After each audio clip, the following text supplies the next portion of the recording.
하지만 그게 뭐 차이가 뭐 80% 차이가 난다? 아니 8명 차이가 난다? 8배가 차이가 난다. 8배가. 수강생이 더 적은데도 합격 수기는 어떻게 8배가 올라오냐고요. 어떻게 오프라인 20대 1 경쟁률 20대 1 시험 경쟁률 20대 1인 시험 합격률 5%인 시험에서 합격률 100%가 나오냐고요. 이게 이유가 뭐냐면요. 공부법이 다 잘못되어 있고 커리가 잘못 짜져 있기 때문에. 커리만 11개로. 도대체 공부는 언제 할까요? 여러분 이거 착각하지 마세요. 이걸 막 풀커리를 타면서 내가 1년 내내 이렇게 많은 시간 공부를 열심히 했으니까 나는 진짜 오래 열심히 해서 후회 없이 공부 열심히 했으니까 이제 시험 보면 된다. 시험장 들어가잖아요. 점수 절대 안 나와요. 왜? 여러분은 공부를 한 적이 없어요. 이게 강의를 듣는 건 공부하는 시간이 아닙니다. 강의는 이걸로 커버하시고요. 여기서는 문제 풀고 그래야지 1년 안에 합격합니다. 네, 안녕하세요. 사경입니다. 비록 카메라 너머 온라인이지만 뵙게 돼서 반갑고요. 자, 2024년 대비 회계학 커리큘럼 및 학습 전략 준비를 했습니다. 지금 영상 켜신 분들은 아마 크게 두 가지가 궁금하실 거예요. 하나는 내가 회계학 누구한테 들어야 되냐? 지금 뭐 공단기만 해도 회계학 강사가 여러 명 있고 또 공단기 밖에 다른 학원에도 회계학 강사들이 있는데 누구를 듣지 고민스러워가지고 들어와서 커리큘럼 어떻게 얘기하는지 강의는 스타일이 어떤지 이런 게 궁금해서 들어오신 분도 계실 거고요. 두 번째는 올 1년 준비를 어떻게 해야 되냐? 내년 또 합격하려면 어떤 것들을 어떤 강의들을 들어야 되고 그 일정 계획들이 어떻게 되는지 내가 앞으로 1년 동안 공부를 어떻게 할지 일정 계획을 세우기 위해서 커리큘럼, 연간 커리큘럼이 어떻게 되는지 그 두 가지가 궁금해서 아마 들어오셨을 겁니다. 제가 두 가지 말씀드릴 건데요. 하나는 뭐냐면 저는 자신 있게 말씀드립니다. 여러분이 강사를 누구를 들을지 고민을 하고 계신다면 그 강사를 선택하는 기준을 한번 잡아보세요. 비록 회계학뿐만이 아니라 다른 과목도 마찬가지입니다. 내가 어떤 강사, 뭐 재밌는 강의를 들어야 되냐, 아니면 뭐 일타 강사 그냥 들으면 되냐, 아니면 뭐 다른 기준을 잡아야 되냐. 제가 말씀드릴 수 있는 건 저는 합격률이에요, 합격률. 저한테 강의를 들으신 분이 합격률이 압도적으로 높아요. 그게 제일 중요한 거 아닌가요? 그래서 이게 말로만 끝내는 게 아니라 왜 제 강의가 합격률이 높다고 하는지 근거에 대해서 보여드릴 겁니다. 간단하게 보여드릴 거고 강사마다 이렇게 커리큘럼 이렇게 짜는 게 맞다, 이렇게 공부하는 게 맞다, 이런 과정을 거치는 게 맞다라고 주장을 할 거예요. 주장을 할 건데 결국은 뭘로 증명을 해야 되죠? 그러니까 A 강사한테 들어보면 그 강사의 말이 맞는 것 같고 B 강사 들어보면 또 B 강사 말이 맞는 것 같고 되게 헷갈린다고요. 헷갈리는데 결국에 뭘로 증명을 해야 될까요? 어쨌거나 우리가 지금 공부를 하는 이유는 시험에 합격하기 위해서니까 합격률이 높게 나오면 그 강사 말이 맞는 거죠. 그게 장땡이죠. 그래서 저는 제 커리큘럼을 합격률로 증명을 했고요. 그렇게 높은 합격률이 나올 수 있는 이유는 뭐냐면요. 공부법 때문이에요. 뭐 회계학 강의를 잘해서 물론 회계학 강의도 잘합니다. 잘하지만 과학적인 공부법이 있기 때문에 합격률이 높게 나오기 위해서는 회계학만 잘해서는 안 되거든요. 그러니까 저한테 들은 친구들이 합격률이 높다고요. 근데 회계학만 잘한다고 합격률이 높게 나올까요? 뭐 몇 프로 높은 게 아니라 몇 배가 높거든요. 몇 배가. 그렇게 나올 수 있는 건 공부법을 바꾸기 때문입니다. 여러분 대다수가 공부법에 대해서 잘 모르고 또 공부법을 어떻게 접근하냐면 되게 미신에 가까운 방법으로 접근을 해요. 그냥 서울대 합격한 누가 이렇게 공부했대. 누가 이렇게 공부해서 수능 몇 점 맞았대. 이런 단편적인 사례들을 가지고 검증이 안 된 공부법을 따라해요. 근데 사실 학습 과학이라는 영역이 있거든요. 공부법은 과학으로 검증된 부분들이 있습니다. 실험과 관찰을 통해서 한두 명이 성공한 공부법이 아니라 이 실험을 통해 가지고 충분한 모수를 통해 가지고 통계적으로 검증된 방법이 있다고요. 그래서 그 검증된 방법을 써야 되는데 이상한 방법, 다쳤을 때 된장 바르면 낫더라 이상한 방법을 쓰고 있다고요. 그래서 과학적인 공부법이 있기 때문에 이런 결과가 나오는 거거든요. 그래서 오늘 제 강의를 안 들으셔도 돼요. 저 말고 다른 강사가 더 낫는 것 같다. 나는 맞는 것 같다. 예, 맞는 강사한테 가십시오. 대신에 지금부터 하는 이 1시간 동안의 영상 꼭 한번 끝까지 보셨으면 좋겠어요. 이 공부법을 아셔야지 누구한테 듣든지 간에 여러분이 원하는 결과를 빨리 얻으실 수 있을 겁니다. 두 가지에 대해서 말씀 좀 드려볼 건데요. 자, 일단 강사 어떻게 선택해야 되냐? 여러 가지 기준이 있을 수 있죠. 아, 나는 재밌는 강사. 이왕이면 재밌고 말 잘하는, 수업 듣는데 쏙쏙 귀에 쏙 들어오는, 그 자기랑 궁합이 잘 맞아야 되거든요. 그래서 회계학뿐만이 아니라 다른 과목도 강사를 선택하기 전에 누가 일타라고 하니까 무조건 듣지 마시고요. 최소한 그 사람의 OT 영상을 한 번씩 들어보세요. 들어보면 왠지 그 사람이 말하는 게 귀에 쏙쏙 들어오고 잘 받아들여지는 강사가 있는 반면에 듣는 동안 뭔 얘기지? 아, 정확히 요점이 뭐지? 뭐 이렇게 좀 와닿지 않는 강사들이 있어요. 근데 궁합이 필요하거든요. 그 궁합이 잘 맞는 강사, 아니면 또 설명을 쉽게 잘하는, 사례를 들어 쉽게 설명을 잘하는 강사, 여러 가지 기준이 있겠죠. 아니면 이런 건 어떨까요? 커리큘럼을 봤더니 커리큘럼이 방대한, 그러니까 커리큘럼이 거의 완벽해요. 물 셀 틈 없이 다. 그래서 100점, 야, 이제 이대로만 따라가면 공무원 시험 준비하는 데는 전혀 부족함이 없겠다. 완벽에 가까운 쫙 짜진 커리큘럼. 반면에 또 다른 강사를 봤더니요, 커리큘럼이 되게 짧아요. 짧은 대신에 뭐라고 하냐면 100점 맞아야 합격하는 시험이 아니다.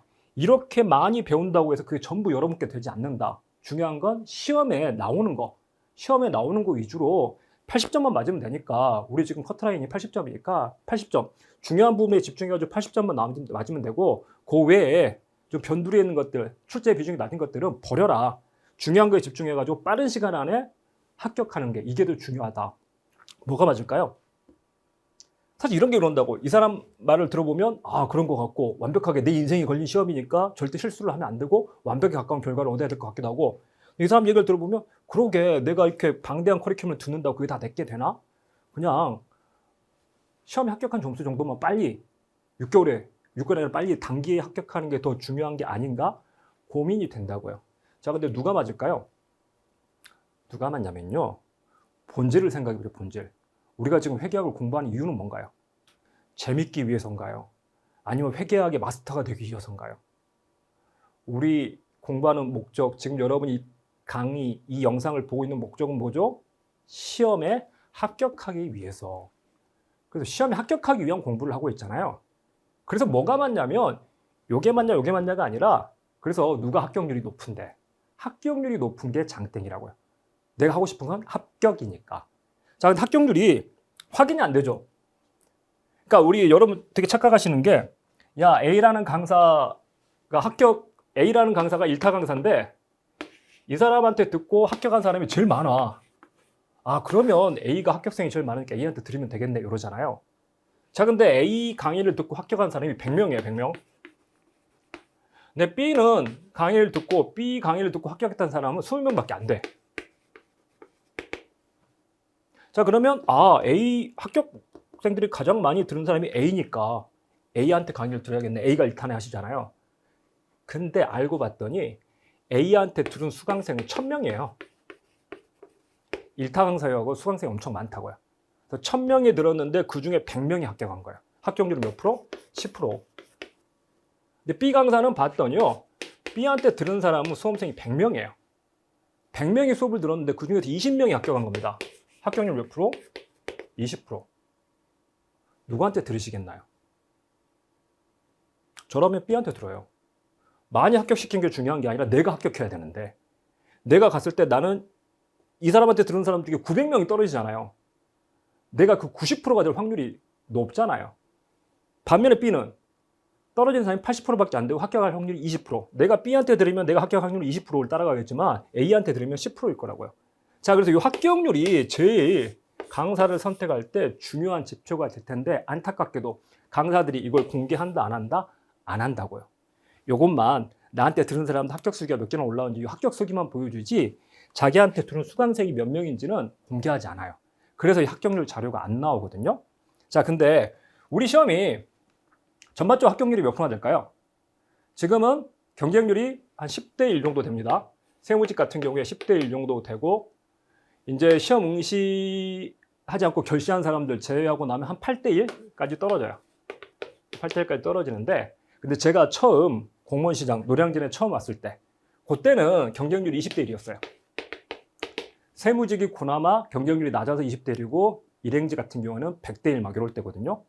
자, 20대 1일 때, 그때 제가 처음으로 노량진에 와서 강의를 했는데, 제가 노량진에서 오프라인 강의를 했을 때 저한테 들은 사람들이 몇 명이나 합격했냐면요. 몇 프로나 합격했냐면요. 이렇게 합격했어요. 제가 올린 글 아닙니다. 강의 저한테 들으신 분이 제 카페에 올린 글이에요. 안녕하세요. 이제 합격률 100%가 됐나요? 라고. 저한테 오프라인에서 강의를 들었던 분들이 다 합격했어요. 다. 근데 이걸 왜 알 수 있냐면요. 저한테 강의를 제가 처음 오량에서 강의를 하다 보니까 수강생이 많지 않았어요. 20명이 안 됐거든요. 10명 안팎 막 이랬는데 그래서 이론 강의, 기출 강의, 객관식 이 커리큘럼마다 들어온 사람이 좀 달랐기 때문에 그래서 많아도 20명이 안 되고 적을 땐 10명 안 되고 이렇거든요. 커리를 끝까지 따라온 사람은 10명이 안 됩니다. 근데 커리를 끝까지 따라온 사람들이 뭘 했냐면 자기들끼리 단톡방을 만들었더라고요. 같이 스터디하고도 이러면서 100%다. 같이 스터디 100%는 아니지만 스터디하는 멤버들끼리 같이 단톡방 만들고 해가지고 단톡방이 있었는데 그 단톡방에 있는 사람들이 전부 합격했어요. 그러니까 저는 그 단톡방에 있는 멤버들하고 아직도 연락을 하거든요. 그때 제가 노량진 처음 가서 강의를 했을 때 처음 제자들이어가지고 지금까지도 연락을 하고 이러는데 그 방에 있던 친구들 다 합격했다고요. 다 합격하고 그 다음에 그 방에는 없었지만 같이 수업을 들었던 친구들에 대해서 알려주더라고요. 선생님 그때 같이 강의 들었던 누구 있잖아요. 이번에 갔더니 면접 볼 때, 면접 스터디 할 때 보니까 있더라고요. 거기도 합격한 것 같아요. 저기도 합격한 것 같아요. 이 사람도 합격했대요. 그리고 이분이 올린 게 안녕하세요. 저는 선생님께서 처음 노량진에서 강의하실 때 기출 강의만 현장 강의로 수강했다. 기출만 현장 강의 듣고 그 다음에 이게 수강생이 그러니까 그 전에 이론 강의는 온라인으로 듣고 나 기출은 가서 현장에서 한번 들어보고 싶다 해서 기출 강의만 오프라인으로 와서 들었다고 하더라고요. 자, 그때 칠판지우는 당번을 했었습니다. 기억나실지 모르겠습니다. 자, 같이 들었던 분들이 다 합격하신 걸로 알고 있습니다. 그리고 드디어 저도 합격 소식을 전할 수 있게 되었습니다. 저를 마지막으로 그때 당시 현장 수강했던 분들이 100% 합격률 달성되었는지 궁금합니다. 네. 이런 결과가 나와요. 되게 합격률이 5%일 때 10%가 안 되던 때 합격률이 어떻게 100%가 나올까요? 그래, 뭐 이때는 수강생이 많지 않았으니까 샘플 모수가 표본이 많지 않았으니까 뭐 그럴 수도 있겠죠. 뭐 10명, 20명 안 되면 10명 정도면 앉아놓고 뭐 과외하다시피 이렇게 해가지고 거의 1대1 과외하다시피 해줬으니까 그래서 합격률이 높아질 수 있겠네. 근데 막 100명, 200명 되면 그렇게 합격 못 시키지 않냐. 자, 이러고 나서요. 제가 그 뒤로 노량진을 떠났어요. 여러 가지 뭐 다른 일이 바빠지기도 했고 그 다음에 결정적으로 제가 이제 건강상에 성대결절 오고 막 이런 것들 때문에 그래서 노량진을 떠나고 노량진만 떠나는 게 아니라 서울을 떠나가지고 지금 저는 제주도에 있습니다. 여기 촬영 현장 제주 모르시는 분들 혹시 제주에 있고 오프라인 강의 안 합니다. 그러니까 여러분 요 커리큘럼 안내 영상 공부법 영상 보시더라도 저한테 강의를 들으셔서 안 되는 분들이 계세요. 어떤 분들이냐면 일단 나는 오프라인에서 강의를 들어야 된다. 오프라인 강의를 꼭 듣고 싶다 하시는 분들은 다른 강사분, 공당이 내 훌륭하신 분들 많이 있잖아요. 오프라인 강의를 진행하시는 다른 분들이 있기 때문에 그분들한테 들으십시오. 그분들 강의 충분히 훌륭해요. 그분들 강의 듣고 합격하신 분들 다 나왔으니까. 그래서 오프라인 강의를 들으셔야 된다 하시는 분들은 다른 분한테 들으시고요. 제가 이때 이제 강의를 서울을 떠나면서 강의를 안 하겠다고 내려왔어요. 제주로 내려왔는데 그래서 강의를 그만두려고 했는데 공단기가 찾아왔죠. 제주도로. 강의를 다시 좀 해달라. 찾아와서 사정을 했던 이유 중에 하나는 이런 합격률 때문이요. 결국 당신한테 들었던 그 수강생들이 다 합격했더라.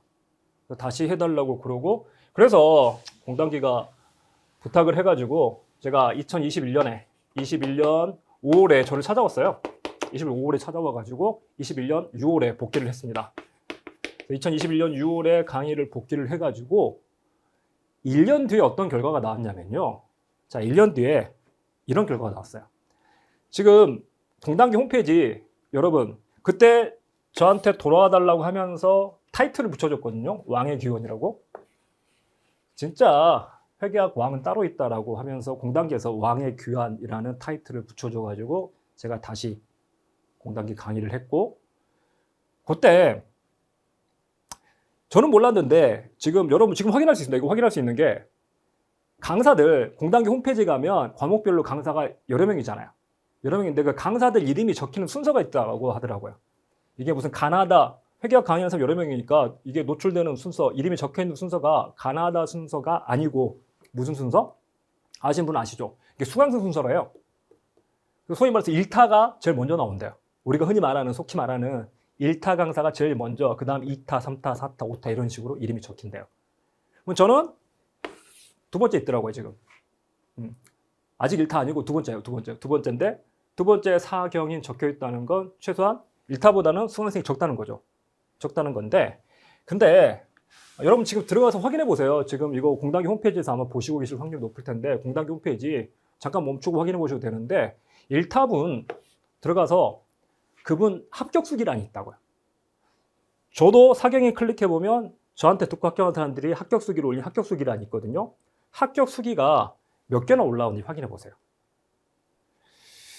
저보다 수강생 많으신 1타 강사분께 작년 2022년에, 이게 뭐 누적된 수기가 아닙니다. 작년 1년 동안, 이게 합격 수기란이 작년에 생겼거든요. 2022년에. 작년에 생겨가지고, 저 1타 강사분 합격 수기 올라온 게 2022년 4명이에요. 4개 합격 수기가 올라와 있습니다. 4개 합격 수기가 올라와 있는데, 물론 실제 합격생 수는 훨씬 많겠죠. 많은데, 그 중에서 합격 수기를 올린 분이 한 4분 정도 있는 거고. 저 사경이 클릭해가지고 합격 수기 몇 개 올라와 있는지 확인해 보세요. 2022년에 몇 개 올라왔냐면요. 여기도 많으니까 제가 보여드리겠죠. 많아요. 제가 더 많은데, 얼마나 많냐면요. 뭐 2배 이렇게 많은 게 아니라 31명이에요.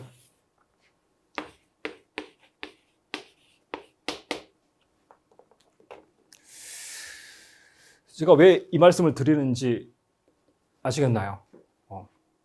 물론 모든 사람이 다 합격 수기를 올리는 건 아니고, 뭐 그럴 수 있죠. 저기서 들은 사람들은 되게 쑥스러워하고 합격 수기를 올리기 싫어하는 수강생들이 많고, 저한테 들으신 분들은 막 합격 수기를 못 써서 안 달라는 사람일 수도 있어요. 하지만 그게 뭐 차이가 뭐 80% 차이가 난다? 아니면 8명 차이가 난다? 8배가 차이가 난다, 8배가. 수강생이 더 적은데도 합격 수기는 어떻게 8배가 올라오냐고요. 어떻게 오프라인 20대 1, 경쟁률 20대 1 시험, 경쟁률 20대 1인 시험, 합격률 5%인 시험에서 합격률 100%가 나오냐고요. 이게 이유가 뭐냐면요. 공부법이 다 잘못되어 있고 커리가 잘못 짜져 있기 때문에. 그래서 제 커리가 맞습니다. 그 근거는 뭐냐면 이거라니까요. 제게 잘 돼 있거나 아니면 다른 분들께 뭔가 잘못되어 있는 거예요. 그리고 공부법이 잘못되어 있는 거라고요. 그래서 여러분, 공부법 바꾸셔야 돼요, 공부법. 자, 공부법이라는 게 아까 말씀드렸지만 누가 이렇게 해가지고 서울대 갔다더라, 누가 이렇게 해가지고 7급까지 합격했다더라, 이런 개인의 경험에 의존하지 마시고요. 그런 사례에 의존하지 마세요. 사례에 의존하면 무슨 사례가 걸리냐면요. 그 있잖아요. 100살 넘어서 산 사람 봤더니 술 먹고 담배 피더라. 술 먹고 담배 피는데 100살 넘어서 장수하시는 할머니 계시더라. 그러니까 술 먹고 담배 피워도 된다. 라고 잘못된 사례, 잘못된 결론을 내린다고요. 담배랑 술이 건강에 좋은지 안 좋은지는 그 할머니 한 사람의 사례를 들을 게 아니라 뭘 해봐야 되나요? 충분한 통계를 가지고 수많은 사람들 임상실험을 통해 가지고 담배를 피운 사람과 안 피운 사람들을 비교군, 대조군 설정을 해가지고 실제 수명의 차이가 있는지, 삶의 질의 차이가 있는지 이런 것들을 비교를 해야 된다고요. 우리는 과학의 시대에 살고 있잖아요. 그래서 공부도 학습과학이라는 영역이 있습니다. 학습과학이라는 분야가 있고, 거기서 나온 연구 결과들이 있어요. 예를 들어서 여러분들 이해하기 쉽게 하나 말씀드릴게요. 우리 공부할 때 여러분 그런 거 어떨까요? 음악을 듣는 게 좋을까요? 안 듣는 게 좋을까요? 이어폰 꽂아서 음악 들으면서 공부하시는 분들 계시잖아요. 공부할 때 음악을 듣는 게 공부하는데 도움이 될까요? 아니면 방해가 될까요? 음악을 들으면 되게 차분해지고 기분이 좋아질 수도 있거든요. 그리고 음악의 종류도 여러 가지 있지만 공부할 때 도움을 주는 음악도 노동요 뭐 이런 게 있잖아요. 백색 소음 뭐 이런 것들. 듣는 게 좋을까? 안 듣는 게 좋을까요? 이건 취향의 문제가 아닙니다. 취향의 문제가 아니고 이것도 실험으로 증명이 돼 있어요. 어떤 실험을 해봤냐면요. 학생들을 실험 대상자들을 모아가지고 4그룹으로 나눈 거예요. 4그룹으로 나눈 다음에 이 4그룹은 성적이 비슷하게, 뭐 공부 잘하는 사람 A그룹이 아니라 성적 비슷하게 공부하는 능력, 학습 능력이 비슷한 사람들을 4그룹으로 나눠놓고요. 그 다음에 뭐 한 거냐면 새로운 내용을 공부를 시켰어요. 새로운 내용을 공부를 하라고 하고, 그 공부한 내용을 가지고 시험을 봤습니다. 시험을 보는데 그 공부하는 환경이 4가지 환경인 거예요. 첫 번째 집단은 조용한 환경에서 공부를 하라고 했고요. 두 번째 집단은 노래를 들려줬어요. 노래를 들려주는데 어떤 노래냐면 가사가 없는 노래. 연주 음악, 클래식 같은 거. 가사가 없는 노래를 들려줬고, 세 번째 그룹한테는 가사가 있는 노래인데 그 중에서 좀 싫어하는 가사, 자기가 좋아하지 않는 뭐 사람마다 개인 취향이 있잖아요. 막 되게 막 시끄럽고 막 이렇게 막 메탈이나 이런 거 싫어하는 분도 있고, 아니면 뭐 힙합 이런 거 싫어하시는 분도 계시고, 어쨌거나 싫어하는 가사를 들려주고요. 네 번째 그룹한테는 자기가 좋아하는 노래, 좋아하는 가사를 들려줬습니다. 자, 이렇게 네 그룹으로 나눠서 요 환경에서 공부를 시킨 다음에 시험을 봤어요. 그 공부한 내용을 가지고 시험을 보겠다고요. 자, 그랬더니 점수가 어떻게 나오냐? 저 조용한 환경에서 공부를 했던 사람들은요, 점수가 60점 정도가 나옵니다. 61%. 저게 정답률이거든요. 그러니까 점수가 61점이 나온 거예요. 자, 근데 가사 없는 노래를 들었던 분들은, 가사 없는 노래를 들은 친구들의 점수는 평균 55점이에요. 점수가 좀 더 낮죠. 그래서 가사 없는 노래를 듣는 게 공부에 도움이 된다? 아니면 방해가 된다? 약간이지만 방해가 됩니다. 가사 있는 노래는 어떨까요? 싫어하는 가사. 싫어하는 가사를 들은 집단은요, 점수가 몇 점이냐면요, 30점대로 떨어져 버려요. 가사 때문일까요? 아니면 싫어하는 내용이기 때문일까요? 얘랑 비교하면 되겠죠. 좋아하는 가사. 좋아하는 가사를 들은 사람은 점수가 어떻게 나오냐면요, 더 낮아요. 37점 나와요. 뭐 때문이다? 가사가 문제라고 해요. 가사가. 그나마 가사 없는 노래도 점수가 떨어지긴 하지만 6점밖에 안 떨어지는데, 가사를 듣는 순간 23점, 24점에 떨어져 버린다고요. 그게 좋아하는 가사인지 싫어하는 가사인지. 이걸 가지고 뭔가 뇌과학으로 이제 설명이 되는 거예요. 뇌과학에서 이게 간섭을 받는 거예요. 내가 공부하는 내용에 집중을 해야 되는데 어떤 다른 내용, 가사가 있다는 건 내용이 들려오는 거잖아요. 이 내용 간에 간섭이 생겨가지고 그래서 공부 효율이 떨어집니다. 학습 효과가 떨어진다고요. 그래서 공부를 할 때는 일단 노래는 안 듣는 게 좋아요. 노래는 안 듣는 게 좋다니까요. 아니, 난 그래서 노래를 들어야 마음이 편하던데, 그 착각이에요. 마음은 편할지 모르겠지만 마음은 편하지만 공부는 안 되는 거예요. 여러분 여기서 벗어날 수 있냐고요. 실험 결과가 이렇게 나오는데. 그래서 노래는 안 듣는 게 좋고, 노래를 들어야 되는 상황, 어떨 때는 들어도 될 거예요, 그러면. 그러니까 이게 무조건 노래를 들으면 안 되겠구나라고 결론이 갈 게 아니라 이 차이가 뭔지를 이해하면 이걸 가지고 자기한테 적용을 시킬 수가 있어요.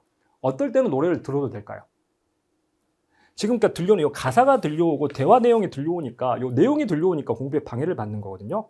자, 내가 지금 공부하는 환경이 일반적으로 안 그러겠지만 어쩌다 보니까 내가 어떤 커피숍 같은 데 와서 공부를 하고 있다? 아니면 집에서 공부하고 있는데 옆에서 동생이 막 TV 켜놓고 막 드라마 보고 있다? 이런 상황. 뭔가 말이 들려오는 상황이라면요, 그럼 뭐 하는 게 나을까요? 그럴 때는 차라리 가사 없는 노래를, 노이즈 캔슬링 시켜가지고 가사 없는 노래를 들어가지고, 지금 옆 사람들의 대화가 들려온다는 건 요 상황이거든요, 요 상황. 그럴 때는 차라리 가사 없는 노래를 통해 가지고 요 상황으로 만드는 게 오히려 나은 거죠. 이런 식으로 검증된 결과들을 이해하고 거기에 맞춰가지고 공부를 하는 게 좋습니다. 이런 것들이 소위 말하는 과학적인 공부법이에요. 하나 더 예를 들어볼까요? 요거 어떨까요? 우리 여러분 필기할 때 요즘에는 그 노트북으로 필기하시는 분들도 계시죠.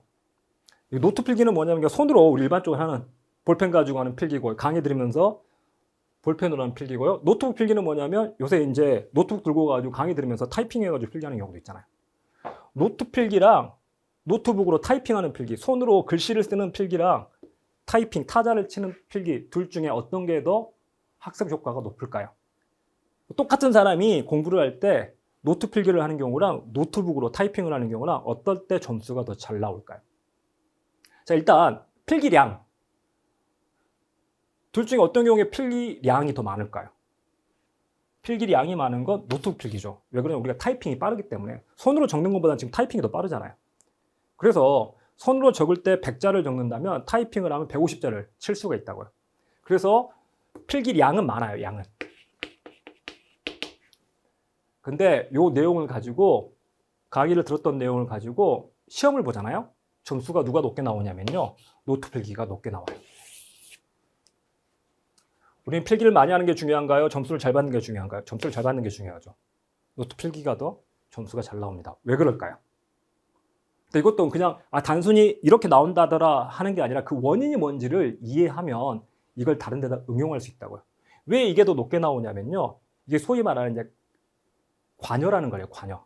공부를 할 때 제일 중요한 것 중 하나가 제가 따로 공부법 영상 찍어 올린 게 있으니까 그거 한번 나중에 지금 좀 더 소개시켜 드리니까 한번 봐보시는데요. 인출하고 자기 관여라는 게 되게 중요하거든요. 자기 관여는 뭐냐면 자기가 그 학습 과정에 끼어드는 거예요. 구경하는 게 아니라 자기가 그 참여를 해야 된다고요. 자, 지금 보시면 왜 노트 필기가 더 학습 효과가 좋냐면요. 노트북은 타이핑이 빠르잖아요. 빠르니까 말하는 속도를 어느 정도 따라가요. 말하는 속도를 어느 정도 따라갈 수 있기 때문에 말하면요. 그냥 따라서 계속 쳐버리는 거예요. 그래서 어떻게 되냐면 귀로 들어와서 손가락으로 가버려요. 그냥. 별로 생각할 필요가 없이 말하는 대로, 별로 생각할 필요 없이 말하는 대로 이렇게 쳐버린다고요. 그래서 뭘 안 하냐면 뇌가 가운데 끼어들진 않아요. 자기 관여를 안 한다고요. 반면에 노트 필기는 어떤가요? 말하는 속도를 따라갈 수가 없거든요. 그러다 보니까 말은 단어를 1000개를 말했다면 옮겨 적을 때는 200개밖에 적지 못해요. 그럼 1000개 중에서 어떤 걸 골라서 200개를 적어야 될까요? 그걸 판단해야 되는 거죠. 뇌가 끼어들게 돼 있다고요. 관여를 하는 거예요. 그래서 지금 사경이 막 말하는데 이거 노트 필기로 옮긴다? 그러면 결론적으로 지금 저 말하는데 막 뭐 타이핑 막 여러 가지 얘기했지만 결국에는 공부도 과학이란 얘기구나. 필기를 할 때는 타이핑보다 노트가 좋음. 이렇게 지금 제가 길게 얘기했지만 그렇게 여러분이 스스로 판단해서 요약해가지고 적을 거잖아요. 그 요약해서 적는 그 과정에서 뇌가 끼어드는 관여가 생기기 때문에 그래서 이게 학습 효과가 높습니다. 이런 식으로 공부할 때 A라는 방법을 택할 거냐 B라는 방법을 택할 거냐에 대해서 논문들 발표된 것들 실험한 결과들이 이미 나와 있습니다. 그걸 바탕으로 공부법을 설정을 하는 거예요. 근데 강사들도 그 공부법을 잘 몰라요. 안타까운 건 뭐냐면 강사들이 이런 공부법이나 아니면 교수법, 가르치는 사람 입장에서 잘 가르치는 어떻게 가르쳤을 때 수험생들한테, 수강생들한테 효율적으로 전달이 되냐, 이 교수법에 대한 연구도 많이 해야 되거든요. 근데 아쉽게도 회계학 강의하시는 분들은 회계학에 대한 고민만 하는 거죠. 회계학에 대한 고민만 하지 이런 교수법에 대한 고민을 잘 하지 않습니다. 학습법, 학습과학 이런 부분에 대한 이해가 좀 부족해요. 그래서 이 공부법에 대한 얘기는 제가 영상이 따로 있어요. 그 영상을 한번 봐보시는데요. 저 카페가 있습니다. 사경영 공무원회계학이라고 네이버 카페가 있는데요. 사경영 공무원회계학 들어가셔가지고 거기 왼쪽 글 목록에 보면 공부글이라는 카테고리가 있거든요. 카테고리가. 제가 공부글 해가지고 공부에 도움되는 글들, 공부에 도움되는 자료들이 있는데 거기에 제목 자체가 공부법 영상 꼭 한번 보세요. 공부법 영상 꼭 한번 보세요 해가지고 제가 작년에 올려놓은 글이 하나 있어요. 그 글에 보면 왜 공부법을 알아야 되는지, 학습과학이나 뇌과학에 대한 얘기들, 그리고 제가 영상을 찍어놓은 게 하나 있습니다. 이 공부법 영상이라는 게 제 모두의 회계학이라는 유튜브 채널이 있거든요. 제가 유튜브 채널. 여러분 이제 이 모두의 회계학은 여러분 공부할 때 예를 들어서 핵심 이론 요약이라는 내용이 있는데 그게 제가 필기 노트로 강의도 하지만 여러분이 예를 들어서 뭐 이렇게 버스 타고 다닐 때, 지하철 타고 다닐 때 반복해서 들어보시라고. 우리가 배우는 회계학 내용을 요약 정리한 내용을 거기다 제가 올려놨어요. 여러분 유튜브 언제라도 빼가지고 들어볼 수 있게. 그런 것도 있지만 또 뭐도 있냐면 이렇게 공법 영상. 공무원 회계학 잘못된 공법을 버리지 않으면 합격 못한다. 그래서 공무원 회계학 공부법이라는 영상이 있습니다. 그래서 그 영상 보라고 어떤 내용인지 소개를 해놓은 거고 제 영상뿐만 아니라 다른 교수님들이 얘기한 다른 교수님들 찍어 올린 공부법에 관한 되게 도움되는 영상들을 여기다 제가 다 링크를 걸어놨어요. 그래서 시간 날 때 한 번씩 보시면 좋겠고 특히 제가 올려놓은 영상은 처음부터 말씀드렸지만 저한테 강의를 듣든 안 듣든 한번 꼭 보셨으면 좋겠어요. 요게 뭐 한 40분 정도 되는 영상이지만 그게 여러분 전체 수업 기간을 크게 단축시킬 수 있습니다. 그뿐만이 아니라 여러분 인생을 한 단계 업그레이드 시킬 수 있어요. 인생은 결국 공부거든요. 공부. 계속해서 공부입니다, 여러분. 공부는 합격한다고 공부 끝나는 게 아니에요. 저도 공부가 안 끝났고 살아간다는 것 자체가 뭔가 배워가는 과정이고 평생 공부하는 겁니다. 자, 그래서 공부법, 제대로 된 공부법을 좀 아시면요. 합격 여부를 떠나가지고 여러분 인생이 바뀔 수 있어요. 그래서 그 영상 한번 꼭 보셨으면 좋겠습니다. 꼭 보시고요. 그래서 공부법을 바탕으로, 이런 학습과학을 바탕으로 제가 커리큘럼을 짜요. 그냥 이렇게 하면 좋겠다라고 해서 짜는 게 아니라 저런 저는 이제 저런 학습과학이나 이런 것들에서 관심이 많고 많이 공부를 좀 하거든요. 그것들을 바탕으로 요렇게 해야지 교재를 쓸 때도 교재 안에 요소들이 녹아 있어요. 그리고 공부 효과를 높일 수 있는 요소들을 교재에다가 구성을 해놨다고요. 자, 그래서 저한테 들은 친구들이 합격률이 저렇게 높게 나오는 겁니다. 우리 여러분 합격 빨리 하고 싶잖아요. 일단 두 가지는 꼭 기억하시면 좋겠어요. 다른 거 잊어버리더라도 두 가지. 저한테 들어도 되고 안 들어도 됩니다. 안 들어도 되는데 두 가지는 꼭 기억하시는 게 첫 번째, 강의 많이 듣지 마세요. 내년에 공무원 합격하고 싶잖아요. 첫 번째, 강의 많이 듣지 마세요. 강의하는 강사, 나는 지금 네 강의 들으려고 들어왔는데 강의를 많이 듣지 말라고? 예, 듣지 마세요. 저 돈 안 벌어도 되고 돈 못 벌어도 괜찮아요. 여러분 합격하는 게 지금 더 중요하잖아요. 강의 많이 듣지 마십시오. 그냥 하는 얘기가 아니에요. 뒤에서 설명드리겠지만 이것도 과학적인 실험 결과입니다. 강의 많이 듣지 마시고요. 두 번째, 뭐 하셔야 되냐면요. 문제를 많이 풀어보세요. 여러분, 수험생들이 가장 많이 착각하는 게 이거예요. 강의 많이 들으면서 공부하고 있다고 생각하는 착각. 그러니까 강의를 많이 들으면 막 진도가 오늘 여기까지 나갔네. 오늘 막 8시간 동안 강의 들어가지고 진도 많이 빼서 뿌듯해. 그래서 시험 떨어지는 거예요. 강의를 듣는 시간은 공부하는 시간이 아닙니다. 제가 하는 주장이 아니라 뇌를 검사해 보면 그렇게 나와요. 그리고 언제 여러분 공부를 하냐면 문제를 풀어야지 공부를 해요. 여러 가지 공부 방법이 있습니다. 뭐 반복해서 책을 읽는다, 소리내서 읽어본다, 다 효과 없다고 나와요. 다 효과 없고 뭐만 효과가 있냐면 문제를 많이 풀어보는 거. 이게 효과가 제일 높아요. 그래서 여러분이 공부를 잘하고 싶다, 시험 성적을 올리고 싶다 그러면요 문제를 많이 풀어보는 게 그게 최고예요. 왜 그러냐면 문제를 풀 때는 자기가 스스로 할 수밖에 없거든요. 누구의 도움도 받을 수가 없거든요. 강의는 강사가 도와주잖아요. 내가 아무것도 안 해도 뭔가 한 것 같이 착각이 일어난다고요. 사실 자기는 아무것도 안 하고 있는데. 그래서 강의를 듣는 건 여러분이 공부한다는 착각에 빠져가지고 속아서 시험 떨어져요. 진짜 공부를 하는 건 여러분이 문제를 많이 풀어야지 공부가 됩니다. 자, 이거 보여드릴게요. 왜 강의 많이 듣지 말아냐면요. 지금 공무원 시장이 되게 잘못되어 있어요. 되게 잘못되어 있습니다. 지금은 이제 제가 보니까 공단기에는 이제 이런 강사가 없어요. 근데 과거에 공단기에서 강의를 하셨던 분들이 커리큘럼을 어떻게 만들어놨냐면요. 이렇게 만들어놨어요. 커리큘럼을 어떻게 만들어놨냐면 자, 생기초. 회계학을 처음 공부하신 분들이랑 생기초 강의가 있습니다. 생기초 강의가 있고 그리고 이제 우리 재무회계 강의를 해요. 재무회계 강의가 있는데 재무회계가 기본 강의가 있고요. 어려운 내용들을 따로 심화 강의로 빼놨어요. 그래서 기본 강의 진행하고 심화 강의 진행하고 그 다음에 이제 세무지급, 관세지급은 원가를 안 봐도 되지만 세무지급, 원가 들어야 되죠. 그래서 여기까지 해가지고 이론 강의를 한 다음에 그리고 드디어 이제 기출문제를 풀어요. 기출문제를 푼 다음에 자 근데 기출문제만 가지고는 회계학은 어렵다.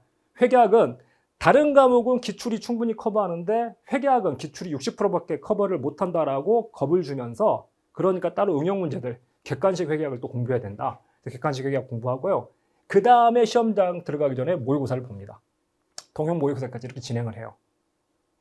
그러면요, 요 커리만 몇 개월짜리냐면요, 요 생기초 한 달이고요, 기본 강의 2달이거든요. 더하면 3달, 심화 또 2달이니까 더하면 5달, 원가 한 달이면 6달, 기출 2달, 객관식 2달, 통용 모의고사 한 달. 저기도 시작해가지고 요 커리 따라가는 데만 11개월이에요. 1년 걸려요. 이게 강사는 또 그렇게 얘기를 해요. 내가 여러분들을 위해서 1년 내내 쉬지 않고 11달 동안 계속해서 강의를 한다고. 우리 같이 힘내보자고. 화이팅 하면서. 나도 이렇게 열심히 한다. 그러니 내가 이렇게 11달 동안 강의하는데 여러분도 그러면 이 정도는 공부를 해야 되지 않겠냐. 하시면서 또 뭐라고 하냐면요. 여러분 뭐 필요한 것도 있냐 했더니 막 강의 중에서 좀 요약 강의가 있으면 좋겠다. 이론 한번 들어가지고 부족하니까 요약 강의 오케이. 필기노트 요약 강의 해줄게. 그리고 원가 말고 정부회계 강의도 해야 되죠.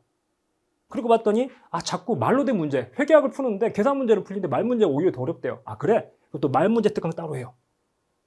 그리고 모의고사 요거 동영 말고 또 다른 모의고사 좀 더 있었으면 좋겠대요. 모의고사가 좀 부족한 것 같아. 더 풀어보실 때. 그래? 그럼 내가 봉투 모의고사 하나 만들어줄게. 커리만 11개요. 도대체 공부는 언제 할까요? 여러분 이거 착각하지 마세요. 이걸 막 풀커리를 타면서 내가 1년 내내 이렇게 많은 시간 공부를 열심히 했으니까 나는 진짜 오래 열심히 해서 후회 없이 공부 열심히 했으니까 이제 시험 보면 된다.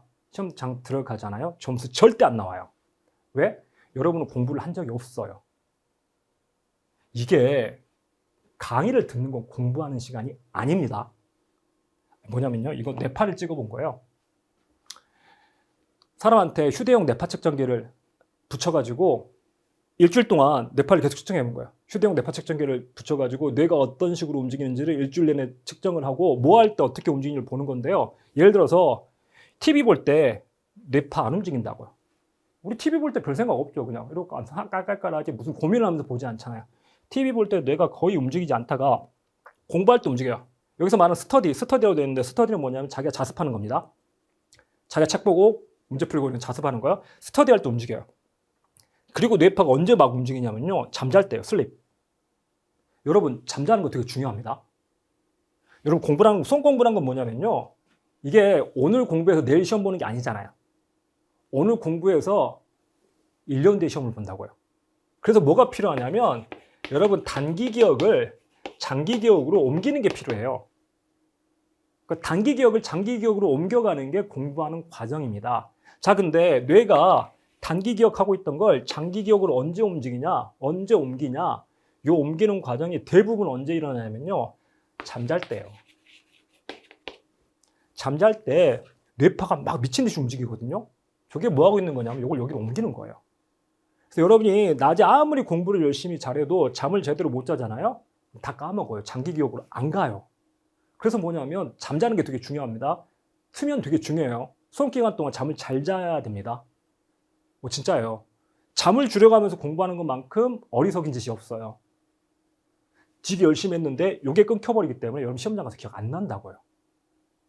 우리는 오늘 공부해서 내일 보는 벼락치기가 안 통해요. 그러잖아요. 그래서 잠잘 때 보시면 뇌파가 이렇게 움직입니다. 뇌파가 움직이고요.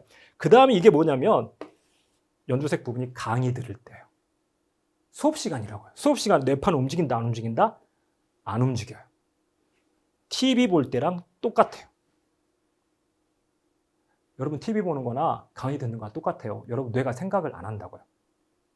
강사가 진짜 학습과학에 대해서 제대로 알고 교수법에 대해서 제대로 알아가지고 여러분 뇌를 움직이게끔 자극하게끔 강의를 하지 않는 이상 어떻게 하면 여러분 뇌를 자극하게 강의를 할 수 있냐면요.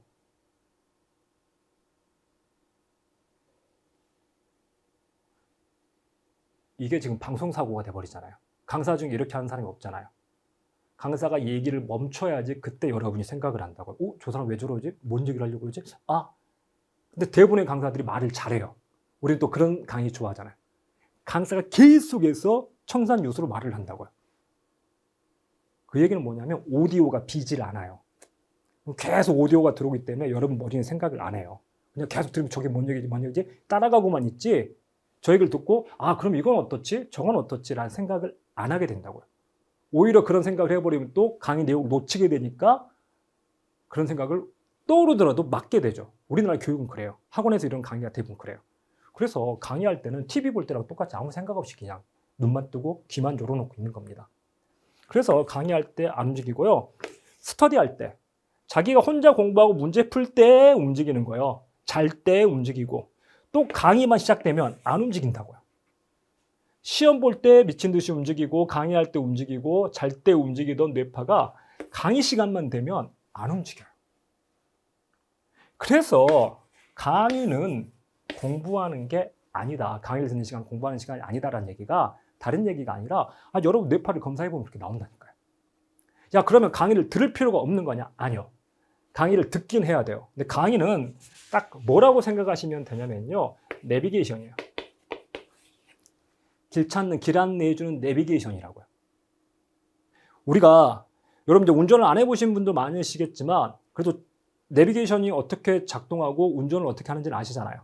내가 목적지가 있는데 내비가 없다? 그럼 어떻게 갈까요? 쉽지가 않죠. 요새 내비 없이 운전해 본 사람들이 많지 않아가지고 가야 되는데 내비게이션 제가 옛날에 그런 적 있거든요. 핸드폰이 아예 꺼져버려가지고 배터리가 아예 꺼져버려가지고 켜지질 않는 거예요. 그래가지고 내비 없이 집에 한번 찾아간 적이 있는데 교통 표지판 보고 주변 사람한테 물어보고 나 어느 쪽 가는데 어느 쪽 가야 되나요? 주변 사람도 잘 몰라요. 요새 내비 없이 운전을 해본 사람들이 없어가지고 저 광명 쪽으로 가야 되는데 여기 광명 쪽 가려면 어떻게 가야 돼 물어봤더니 다 모르더라고. 그래서 진짜 어렵고 힘들게 평소에 걸리던 시간에 한 2배 정도 걸려가지고 겨우 집에 간 적이 있어요. 그러니까 내비가 없으면 뭐냐면요. 강의를 듣지 않으면 오래 걸린다니까요. 강의는 왜 듣냐면 내가 지금 공무원 회계학이라는 걸 처음 공부해 보니까 어떤 걸 공부해야 되는지 우리 시험, 공무원 시험에서 세무직 9급에서는 어떤 걸 물어보고 어떤 게 중요한지를 모른다고요. 그럼 뭐 하게 되냐면 이것저것 다 쓸데없는 것까지 다 공부하게 돼요.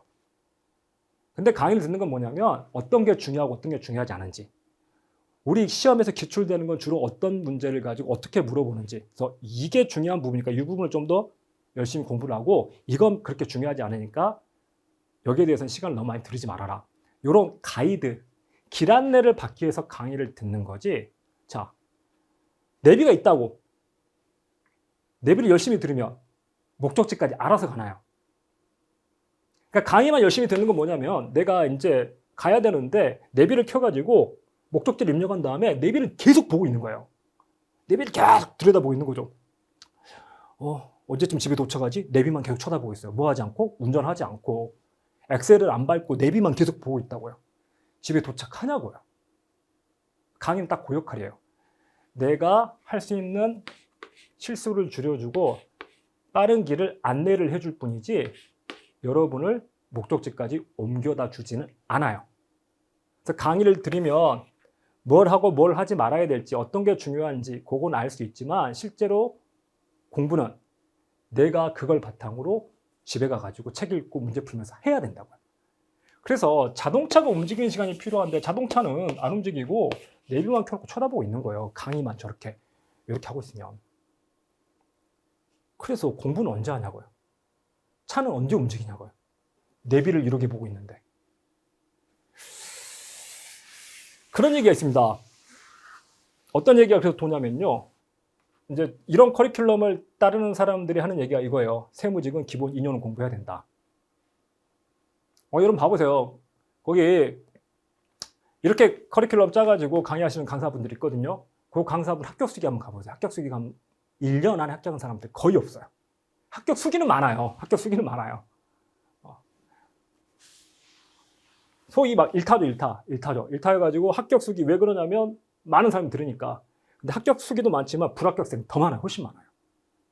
그리고 합격 수기 중에 1년 안에 합격했다는 수기가 찾아보기 힘들어요. 왜? 1년 동안 이것만 하니까요. 커리큘럼 따라가고 공부를 안 했으니까 1년 동안 내비만 쳐다봤으니까 왜 2년 차에 합격할까요? 이제 더 이상 들을 강의가 없으니까 비로소 공부를 하는 거죠. 2년 차에. 이러고 진짜 시험장 들어가요. 그래서 점수 40점 나온다니까요. 그래서 나는 바본가 봐 어떻게 하지 하다가 그 다음 년 이제 비로소 이제 운전하는 거야. 길은 다 외워버렸으니까. 내비를 1년 동안 쳐다보고 있어가지고 어떻게 가야 되는지 다 외워놨으니까 2년 차에 공부하는 거죠. 그리고 2년 차에 합격을 해요. 되게 잘못된 공부법이고 이런 사람들 덕에 저한테 들은 사람이 합격률이 높게 나오는 겁니다. 그러잖아요. 제가 뭐 특출났다고 다른 사람보다 합격률이 그렇게 차이가 나게 나오겠어요. 저쪽에서 삽질을 해주니까 이쪽에서 혜택을 입는 겁니다. 이게요. 그래, 여러분 한번 생각해 보세요. 진짜로 한번 생각해 보세요. 생각을 해보셔야 돼요. 강사가 생각할 시간을 줘야 되고 뭐냐면요. 이런 식의 풀 커리큘럼 1년 12달을 강의로 꽉 채워서 돌리는 풀 커리큘럼이 유일하게 공무원에만 있어요. 공무원 시장에만 있습니다. 여러분 회계학 시험, 우리 회계학보다 훨씬 어려운 시험들 관세사나 뭐 간평사, 세무사, 회계사 시험 있어요. 그런 시험 커리큘럼 봐보세요. 절대 이렇게 안 해요. 이런 식으로 커리큘럼을 짜는 시험이 없어요. 오로지 공무원 시장에만 이런 커리큘럼이 존재한다니까요. 왜 그럴까요?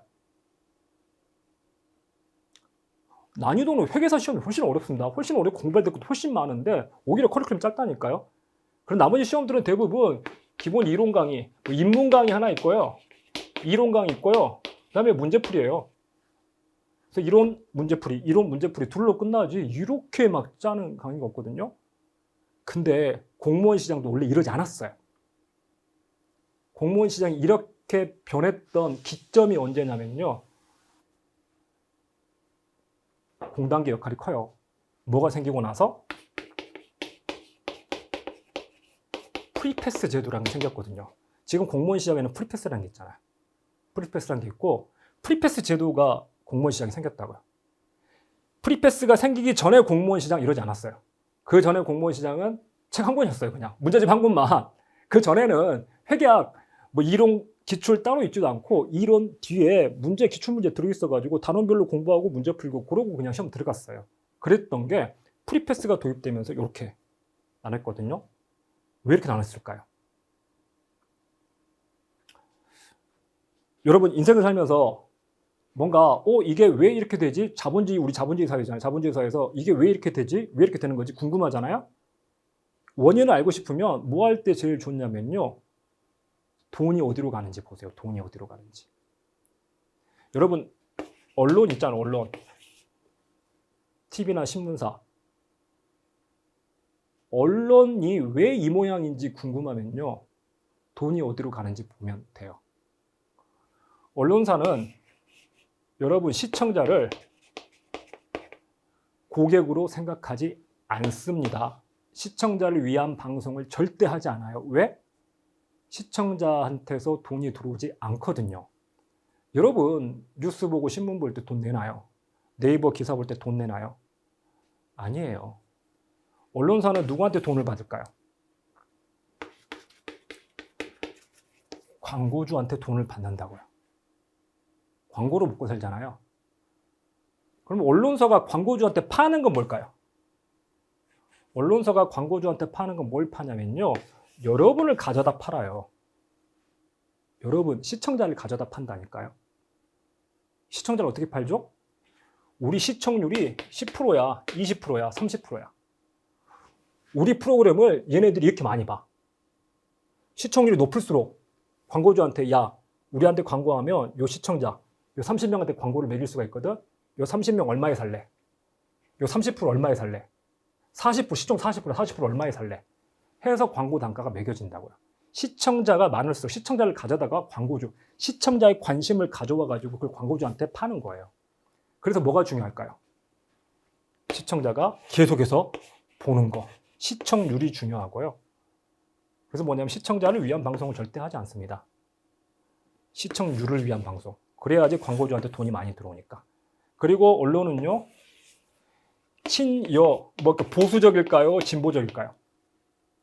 보수적이지도 않고 진보적이지도 않아요, 여러분. 언론은 보수적이거나 진보적이지 않습니다. 언론은 그냥 친기업이에요. 어떤 정권이든 간에 상관없고 그냥 기업한테 유리한 기사가 계속 나와요.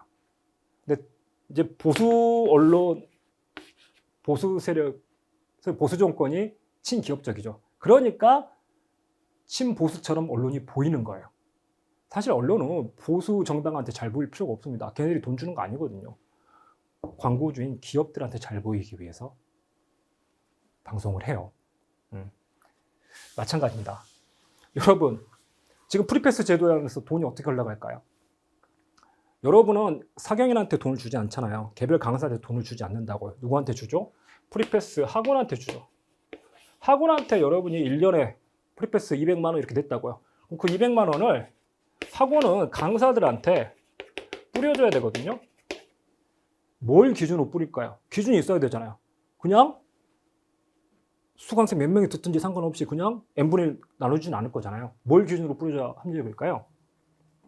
그래서 이게 뭘로 되어 있냐면 클릭수라고요. 클릭수. 강의를 많이 클릭할수록 그러잖아요. 그러니까 수강생, A라는 수강생이 내 강의도 잠깐 듣고 B 강의도 잠깐 듣고 C 강의도 잠깐 들을 수 있잖아요. 유형자산 파트는 사경인 자녀니까 요 주제는 사경인한테 듣고 요건 얘한테 듣고 요건 얘한테 듣고 이럴 수 있으니까 수강생, 내 수강생이라는 개념이 없어요. 그냥 뭐냐면 클릭수. 클릭수가 언제 높아질까요?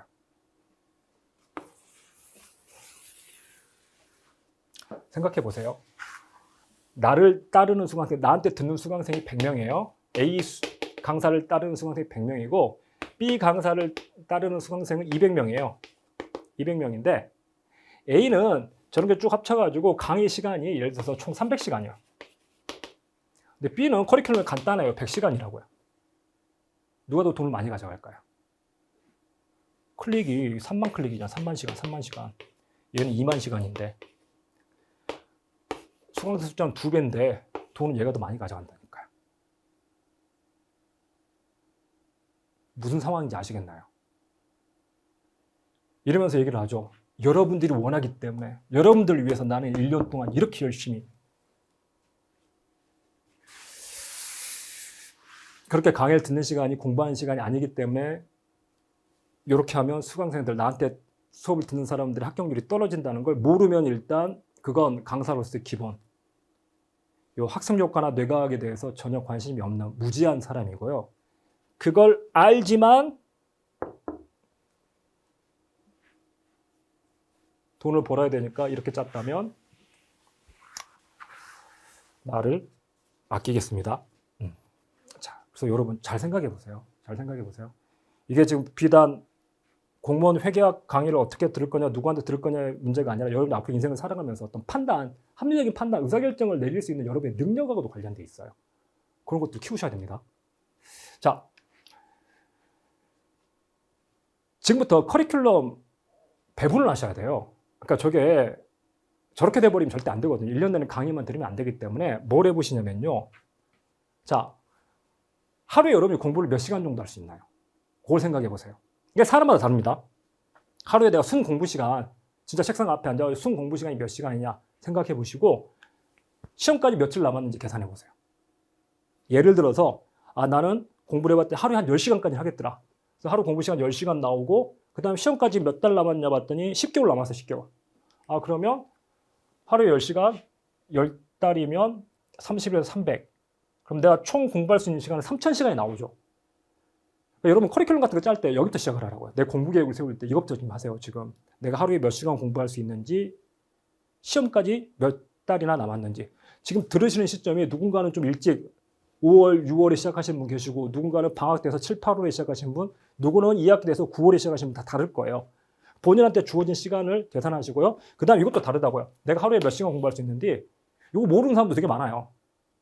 몇 시간 공부한지 지금 얘기할 수 있나요? 이게 자기는 10시간 공부할 수 있다고 생각하는데 실제 해보세요. 실제 한 일주일 정도 시간을 재보세요.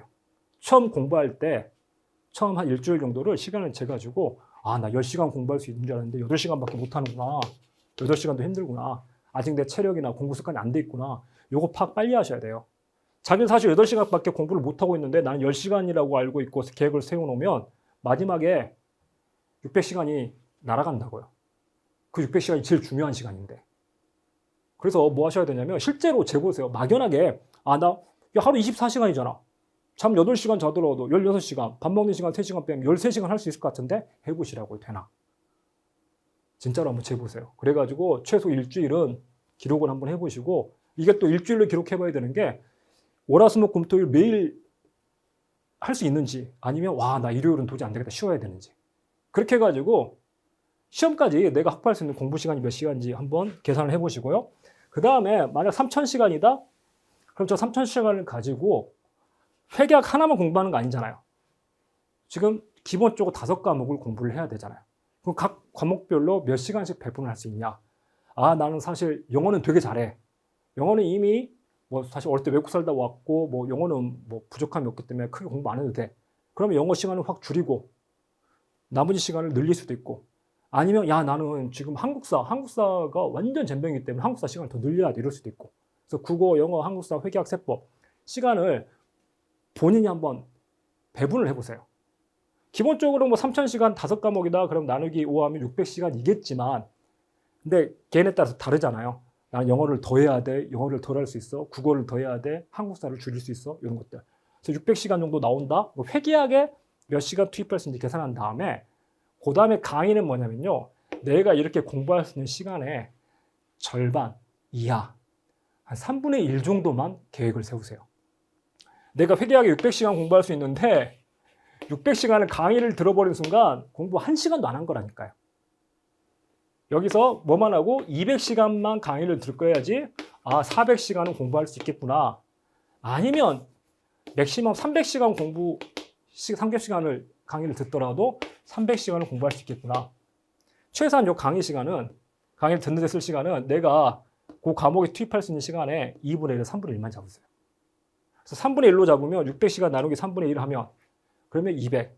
절반 잡도록 300. 그래서 내가 지금 강의를 듣는 데는 200시간에서 300시간밖에 못 쓰겠구나. 자, 그러면 어떤 강의를 들어야 될지. 저렇게 앞에 1번부터 11번까지 다 들으면 되는구나 하고 있으면 안 된다고요. 다 합쳐봤더니 400시간 나오는구나. 애초에 내가 따라갈 수 없는 컬이구나. 이렇게 돼야 된다니까요. 다행히 지금 공단기에는 그렇게 하고 계신 분 제가 알기로는 회계학에서는 일단 없어요. 다 커리큘럼이 짧게 이게 맞습니다. 그래서 최근에 이제 뭐 새로 젊으신 분들이 오셔가지고 이렇게 짧게 구성하는 게 맞아요. 그게 맞아요. 그게 잘하고 있는 거예요. 그래서 지금 공단기는 이렇게 잘하고 있는데 이렇게 막 커리큘럼 짜놓으면요 본인이 한번 진짜 판단해 보세요. 제가 이렇게 얘기하니까 그렇구나 하지 마시고 200에서 300시간 우리 한 과목 보통 한 과정 아까 보시면 한 과정이 보통 2달 과정 2달 아니면 한 달 과정인데 2달 과정이면 몇 시간일까요? 일주일에 2번 진행하거든요. 4시간씩 2번 8시간. 그러면 한 달이면 32시간이고요. 2시간이면 64시간이에요. 근데 보통 회계학이 이렇게 딱 끝나지 않고 보강해요. 한 일주일 정도. 8시간 정도 보강하면 72시간 정도 되고 이건 한 40시간 정도 돼요. 보통 2달이기 때문에 2달이면 72시간이거든요. 자, 그럼 72시간짜리 강좌 몇 개나 들을 수 있을까요? 내가 200시간 투입하겠다 그러면 과정 3개 들으면 끝나요. 300시간 투입하더라도 4개밖에 못 듣는다고요. 11개씩 들을 수가 없다니까요. 그러면 시험 떨어진다니까요. 그러니까 세무직은 합격하는데 2년 걸린다. 회계학세법 컷탄이 낮은 거예요. 왜?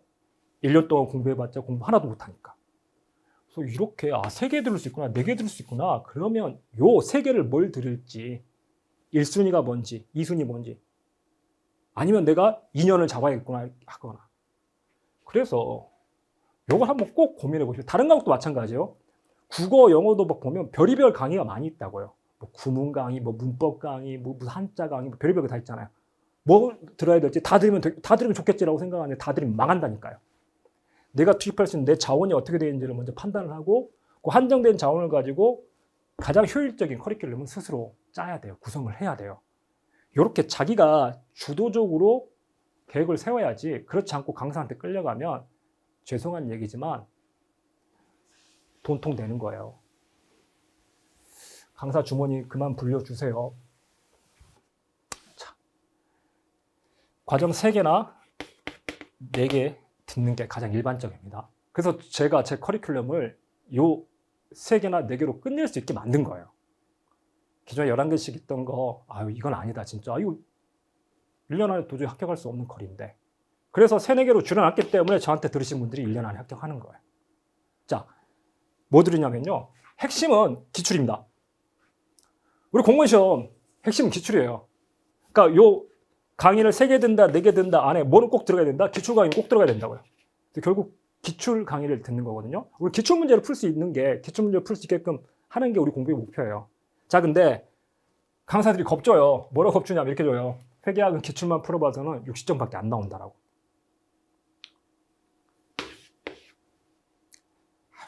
이런 걸로 겁줘가지고 마케팅하면 안 되죠. 회계학 기출만 풀어봐서 6점밖에 안 나온다? 작년 9까지 올해 9까지 봐보세요. 기출만 가지고 90점 나와요. 작년 9까지 올해 9까지 물론 쉽긴 했습니다. 쉽긴 했지만 기출 문제만 잘 풀 수 있으면요 90점 나오는 시험이었어요. 물론 작년 지방직은 어려웠어요.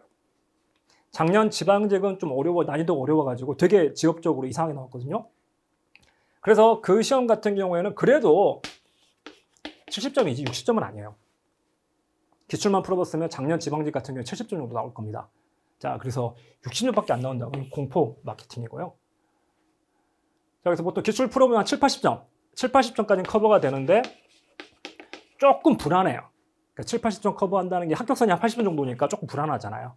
물론 이제 다른 과목, 국어, 영어, 한국사가 막 90점씩 나온다 그러면 회계학 70점 맞아도 되겠지만 국어, 영어, 한국사가 80점 정도다, 세법도 80점 정도다, 그러면 회계학도 80점 이상을 맞아야 되기 때문에 자, 그러면 조금 더, 그 회계학은 응용이 되거든요. 분명 응용됩니다. 기존에 나왔던 문제를 그대로 내는 게 아니라 그 기출 같은 주제더라도 한 단계씩 좀 응용을 시켜요. 자, 근데 그러면 그 응용 문제를 커버하기 위해서 여기서 이제 플러스 10점 더 맞으려고 막 1000문제씩 풀고 막 객관식 회계학 따로 풀고 강사가 만든 문제도 풀고 막 이러거든요. 그러지 마세요. 강사가 만든 문제들 되게 퀄리티가 낮습니다. 저는 시험 국가직 시험, 그러니까 우리 공무원 국가직 말고 국가 자격증 시험 출제도 했었고, 그 다음에 그 출제를 총괄했었어요. 출제를 총괄한다는 건 뭐냐면 출제위원들이 출제 문제 가져오면 문제 다시 돌려보내거나 찍거나 아니면 선별하고 이런 것까지 책임을 지고 했었어요. 그래서 아는데 지금 죄송한 얘기지만 공무원 강사들이 만든 문제 퀄리티가 안 좋아요. 퀄리티가 안 좋습니다. 이거 막 1000문제, 2000문제 푼다고 해서 글쎄요, 실력이 그렇게 많이 늘지 않아요. 그것보다 뭘 푸는 게 낫냐면요, 기출문제가 퀄리티가 제일 좋아요. 자, 근데 공무원 기출만 가지고는 조금 부족해. 조금 부족한데 뭐까지 확장하면 되냐면요, 우리 회계학 시험은 공무원만 있는 게 아니라 공무원보다 난이도가 조금 더 어려운, 좀 더 범위가 넓은 시험들이 많이 있어요. 우리 계리사 시험이랑 보험 계리사라는 시험이 있거든요. 계리사 시험이 공무원 기출보다 약간 한 90% 정도는 공무원 기출을 겹친다고 보셔도 되고 한 1, 20% 정도 난도가 좀 돼 있어요. 그리고 계리사 시험 다음에 관세사 시험도 있고요. 간평사 시험, 세무사 시험, 회계사 시험 기출 문제들이 많이 있습니다. 요 기출을 공무원 기출로만 한정하면 한 7, 80%만 커버가 돼요. 근데 계리사 시험이나 관세사 시험, 간평사 시험, 굳이 회계사 세무사는 굳이 갈 필요 없어요. 이 정도 시험, 여기 시험에서 공무원에 나올 만한 문제들 선별하면요, 그러면 기출 가지고 90% 이상 커버돼요. 그래서 제가 작년에 만들어낸 책이 뭐냐면요, 공무원 플러스 타시험 기출, 그래서 공타 기출이라는 걸 만들었습니다. 다른 대부분의 강사들이 기출 플러스 객관식 따로 있는데요, 없애고 다른 시험 기출이면 충분하다고요. 그래서 공타 기출, 이면요 충분해요. 이 이상 벗어나지 않습니다. 강사가 만든 질 낮은 문제 풀어보느니 계리사, 관세사, 간평사 기출 문제 풀어보는 게 훨씬 나아요. 훨씬 검증된 문제고, 그리고 실제로 공무원 시험에서 안 나오던 문제가 새로 나왔다 하면 다른 시험 기출 문제인 경우가 많아요, 이미. 그래서 이렇게 커버를 하면요, 기출만 가지고 끝나요. 그래서 강의 많이 듣지 마시고요, 우리 그냥 기출 강의만 들으면 돼요. 제가 여러분한테 필수 커리큘럼 딱 하나입니다. 여러분한테 필수 강의 꼭 들어야 되는 건요, 기출 강의. 요거 80시간 정도 되거든요. 근데 그 80시간 안에서 뭐 하냐면요, 이론 요약 다시 해요. 핵심 이론에 대해서 요약 강의하고, 그 다음에 공무원 기출 플러스 다른 시험 기출까지 다 커버합니다. 요 강의 하나만 들어도 사실은 돼요. 만약에 내가 회계학 수험 공부를 다른 데서 했다. 회계학 시험 공부를 떨어지긴 했지만 계리사 시험 준비를 했었다, 관세사 시험 준비를 했다, 아니면 회계사나 세무사 준비를 했었다 하시면요, 기출 강의 하나만 들으세요. 아니면 나 작년에 다른 강사한테 강의를 들었다 하시면 기출만 들으세요. 그거 가지고 충분합니다. 근데 회계학이라는 걸 처음 접해본다 하시면요, 기출을 바로 들으면 돌아버려요. 우리 그거 조심하십시오. 그러니까 이게 뭐 기출공부법인가 뭐 그런 공부법, 기출공부법 이런 거 있어요. 이 기출공부법이라는 것도 과학적으로 검증이 안 된 방법입니다. 그냥 강사들이 이제 주장하는 건데, 근데 기출공부법이 좋은 공부법이긴 해요. 근데 뭐에 통하냐면 국어, 영어, 한국사에 통해요. 여러분이 국어, 영어, 한국사 랑 회계세법이 다른 이유는 뭐냐면, 국어, 영어, 한국사 여러분이 뭐 해봤죠? 학교 다니면서 초등학교 때부터 배워봤잖아요. 그러니까 영어를 보면 최소한 A, B, C 알파벳 스펠링은 알잖아요. 스펠링도 모르는 상태는 아니잖아요, 영어를 잘 못한다고 하더라도. 그래서 뭐 하냐면 국어가 나 초등학교, 중학교, 고등학교 때 많이 공부를 했는데, 근데 공무원 시험에서 어떤 걸 물어보지? 뭘 물어보는지 알고 그걸 공부하는 게 중요하거든요. 그래서 뭘 보라는 거냐면 기출을 보라는 거예요. 기출을 보면 공무원 시험에서 뭘 물어보는지 알 수 있으니까, 그래서 이 기출을 가지고 이론 강의 먼저 듣지 말고 기출부터 돌려라. 공무원 시험에서 국어 뭐 물어보는지, 영어 뭐 물어보는지, 한국사 뭐 물어보는지 그 기출들이 반복해서 다시 나오고 뭐 그러니까 그래서 이 기출만 달달달 외워도 기본 점수 이상 나온다. 학교 점수에 맞을 수 있다 하는 게 기출공부법인데요. 요걸 듣고 회계학도 기출공부법을 하는 친구들이 있더라고요. 절대 안 됩니다. 여러분이 회계학을 다른 데서 공부해 본 경험이 있지 않은 이상, 여기서 말하는 다른 데서 공부는요, 학교에서 수업 들었다 여기 아니에요. 내가 관세사 시험 준비를 했었다, 간평사 시험 준비를 했었다, 회계사, 세무사 준비를 했었다, 그런 경험이 있다면 기출 돌려도 돼요. 근데 작년에도 어떤 분이 있었냐면 기출을 10회독 했는데 아직도 모르겠대요. 그래서 제가 진짜 상담할 때 올라왔어요. 라이브 채팅을 제가 한 번씩 하는데 라이브 채팅에 근데 이렇게 강사님 저는 기출을 10회독 했는데 아직도 기출 문제가 안 풀립니다. 질문이 이해가 안 됐어요. 10회독을 했는데 기출 문제가 안 풀린다는 게 무슨 얘기지? 안 풀리는데 어떻게 10회독을 했지? 아니 문제 풀 수 있어야 회독을 하는 거잖아요.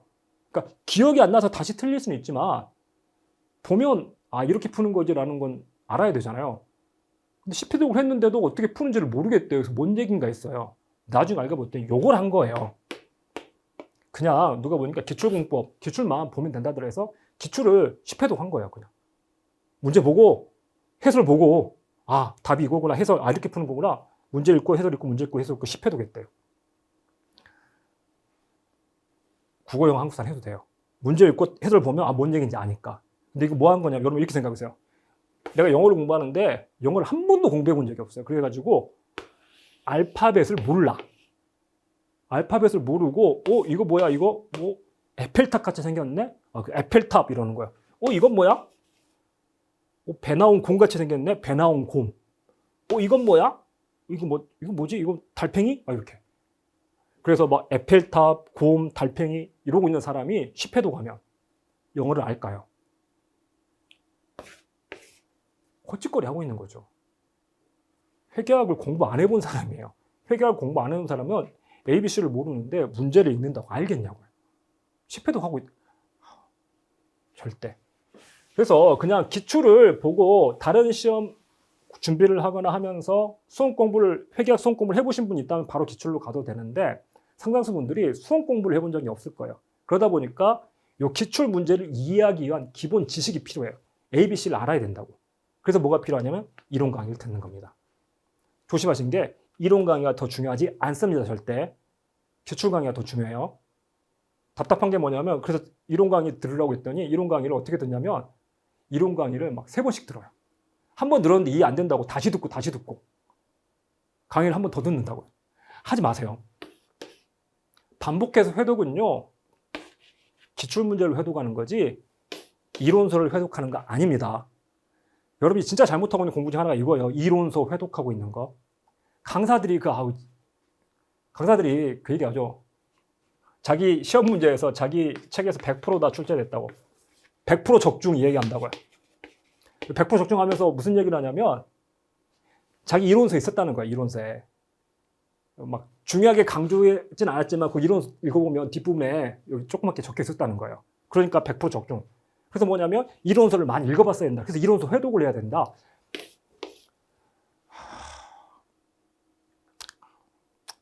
그래, 욕하면 안 되니까 절대 그런 하지 마세요.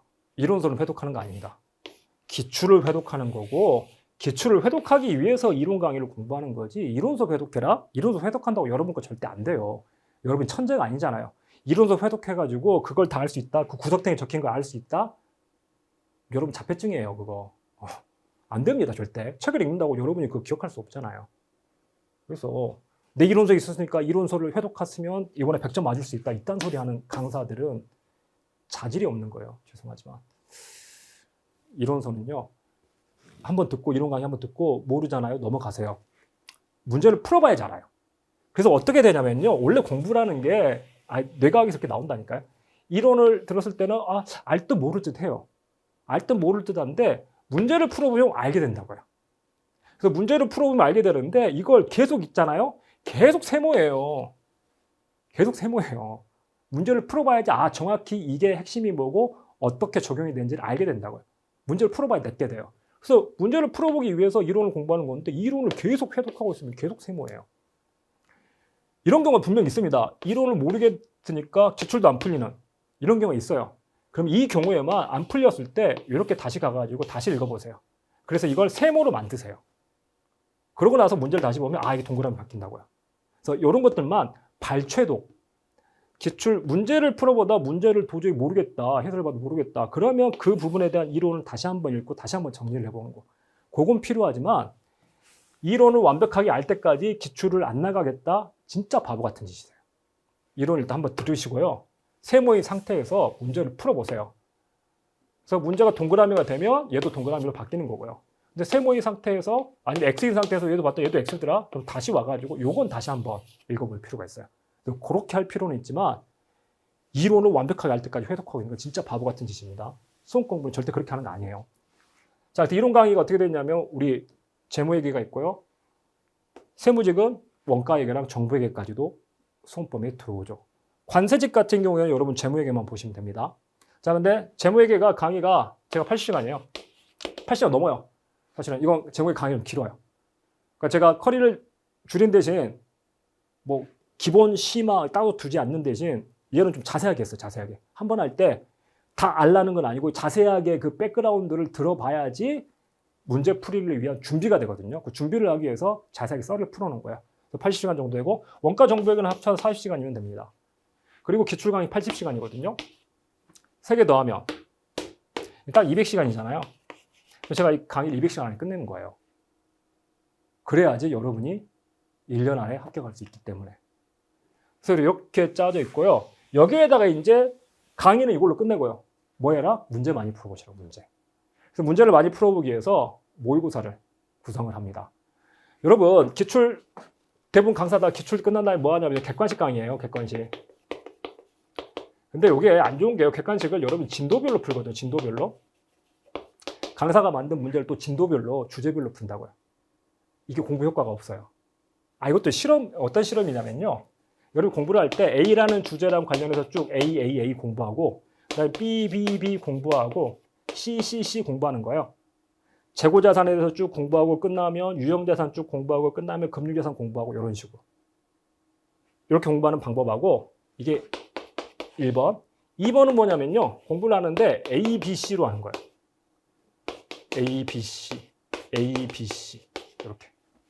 그래서 오전에는 A, 오후에는 B, 저녁에는 C. 얘는 오전에도 A, B, C, 오후에도 A, B, C, 저녁에도 A, B, C. 이렇게 하고 시험을 봐요. 그 다음날 시험 봅니다. 누가 점수가 높을까요? 여기가 높아요. 이걸 집중적으로 공부했기 때문에 이제 이건 알겠어. 공부하니까 알겠어. 이게 높아요. 언제? 다음날 시험 보면. 시험 본 다음에요. 2주 있다 다시 시험을 봅니다. 그러면요. 얘가 점수가 높아요. 그러니까 얘는 내가 이제 이해했다는 착각을 줘요. 착각을 줄 뿐이지 공부는 안 돼요. 근데 이건 공부할 때 되게 헷갈리거든요. 막 왔다 갔다 하니까. 근데 이래야지 공부가 돼요. 이래야지 뇌가 막 헷갈리니까 더 집중하고 뇌가 더 관여를 하고 뇌가 괴롭힘을 당해야지 여러분 공부는 절대 쉽게 하는 거 아닙니다. 여러분 공부가 쉽다, 공부가 쉽게 하고 있는 것 같다. 그러면 뇌가 지금 놀고 있는 거예요. 공부를 안 하고 있는 거예요. 작동을 안 하고 있는 겁니다. 이렇게 하셔야 돼요. 근데 진도별로 객관식은 요거 하는 거거든요. 이렇게 한 번 할 필요가 있어요. 한 번 할 필요가 있어요. 얘랑 관련된 주제가 어떤 것들을 물어보는지 집중적으로 파고들 필요가 한 번은 있는데 어디서 한다? 기출에서 한다니까요. 기출에서 한 번 해왔으면 됐지. 객관식을 또 이거 하고 있으면 헛짓거리 하는 거예요. 이렇게 해야 돼요. 이렇게 하기 위해서 뭐 하냐면 모의고사 형태로 공부를 해야 된다고. 모의고사는 20문제가 쥐새끼어서 이렇게 나오니까 이렇게 공부를 할 수밖에 없어요. 제가 나중에 아시면 알겠지만 여러분 기출 끝나고 이거 회독할 때 기출 회독해야 되거든요. 기출은 이론 강의 회독하는 게 아니라 기출 회독하고 있잖아요. 회독할 때 절대 이렇게 하지 마세요. A, B, C. 기출을 1페이지부터 1000페이지까지 앞에서 보고 있지 말라고요. 제가 회독표 나눠도 회독표 어떻게 되어 있냐면요. 이렇게 하게 돼 있어요. 세로에도 오늘은 모든 챕터의 1번 문제만 풀어보고 다음 날은 모든 챕터의 2번 문제, 다음 날은 모든 챕터의 3번 문제 이렇게 회독을 하라고요. 그래야지 자기가 진짜 공부가 돼요. 그러고 모의고사 형태로 가야지. 그래서 모의고사가 보통 강사들이 모의고사 10회 정도 모의고사를 제공을 합니다. 저도 예전에 모의고사 10회분, 9급 10회분, 7급 10회분 이렇게 제공을 했고요. 대부분 강사가 10회 아니면 12회 정도? 근데 제가 작년에 이 모의고사를요, 25회짜리를 만들었어요. 양치기 모의고사라는. 그래서 객관식 그거 강사가 만든 질라진 문제 그렇게 해서 진도별로 풀어보느니 하지 말고 뒤섞여 있는 요 공부를 해라. 이게 당장에는 괴롭더라도 시험장에는 훨씬 효과가 높으니까. 그래서 10회 가지고 부족하다. 내가 보기에 25회는 해야 된다. 25회 분이고요. 이게 이제 국가직 대비로 25회 하고 나면요. 국가직 시험 끝나고 나면 지방직 시험 있잖아요. 지방직 시험 때 이거 다 회독 돌렸고 다 풀어봐가지고 공부할 게 없는데 조금 더 공부할 내용이 좀 필요한 것 같아가지고 그래서 뭐냐면 모의고사 2 만들었습니다. 지방직 대비, 지방직 전에 얘도 25회분이에요. 그래서 지방직 2달, 국가직 끝나고 지방직 2달 사이에 모의고사만 쭉 풀어보세요. 이미 이때 해야 될 공부 어느 정도 올라와 있기 때문에. 그리고 1년 만에 합격하면 좋지만 또 원하는 결과를 못 얻어서 저한테 수업을 들었던 분들이 100% 가까이 옛날에는 합격을 했지만 그게 1년 만에 다 합격한 건 아니거든요. 1년도 공부해야 되는 경우가 있어요. 그런 분들을 위해서 이번에 양치기 모의고사 3가 나옵니다. 그것도 25회 분이에요. 제시생들. 그래서 강의는 적게 듣고요. 문제를 많이 푸십시오. 그래서 합격률이 높게 나온 거예요. 자, 그래서 커리큘럼 이렇게 구성이 되고요. 그래서 여러분이 들어야 될 거는요. 강의, 이런 거. 모의고사도 강의를 해요. 제가 모의고사 강의라고 25회 다 강의를 합니다. 근데 모의고사 강의는 문제 1번부터 25번까지, 20번까지 다 듣고 있는 거 절대 권하지 않습니다. 자기가 틀린 문제 위주로 보세요. 맞았는데 왜 강의 또 듣고 있어요? 시간 낭비예요. 모의고사 푸신 다음에요. 풀고 뒤에 해설 봤는데 실수로 틀렸다. 이거 어떻게 하는지 알아. 그러면 그것도 넘어가셔도 돼요. 근데 봤는데 해설 봐도 이 문제를 내가 자꾸 틀리네. 이 주제 자꾸 틀리네. 하면 모의고사 그 문제, 그 번호의 강의만 들으세요. 모의고사 강의를 듣는데 시간 많이 쓰지 마시라고요. 강의는 이걸로 커버하시고요. 여기서는 문제 풀고. 그래야지 1년 안에 합격합니다.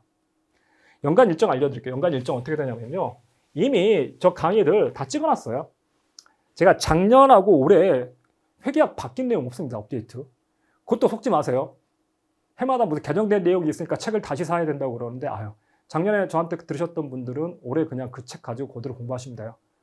새로 만약 바뀐 내용 생기면요. 제가 추록 제공합니다. 추록 내용만 보시고 추록 강의만 들으세요. 해마다 책 다시 사게 하는 것 하지 마세요. 작년에 찍어낸 강의 그대로거든요.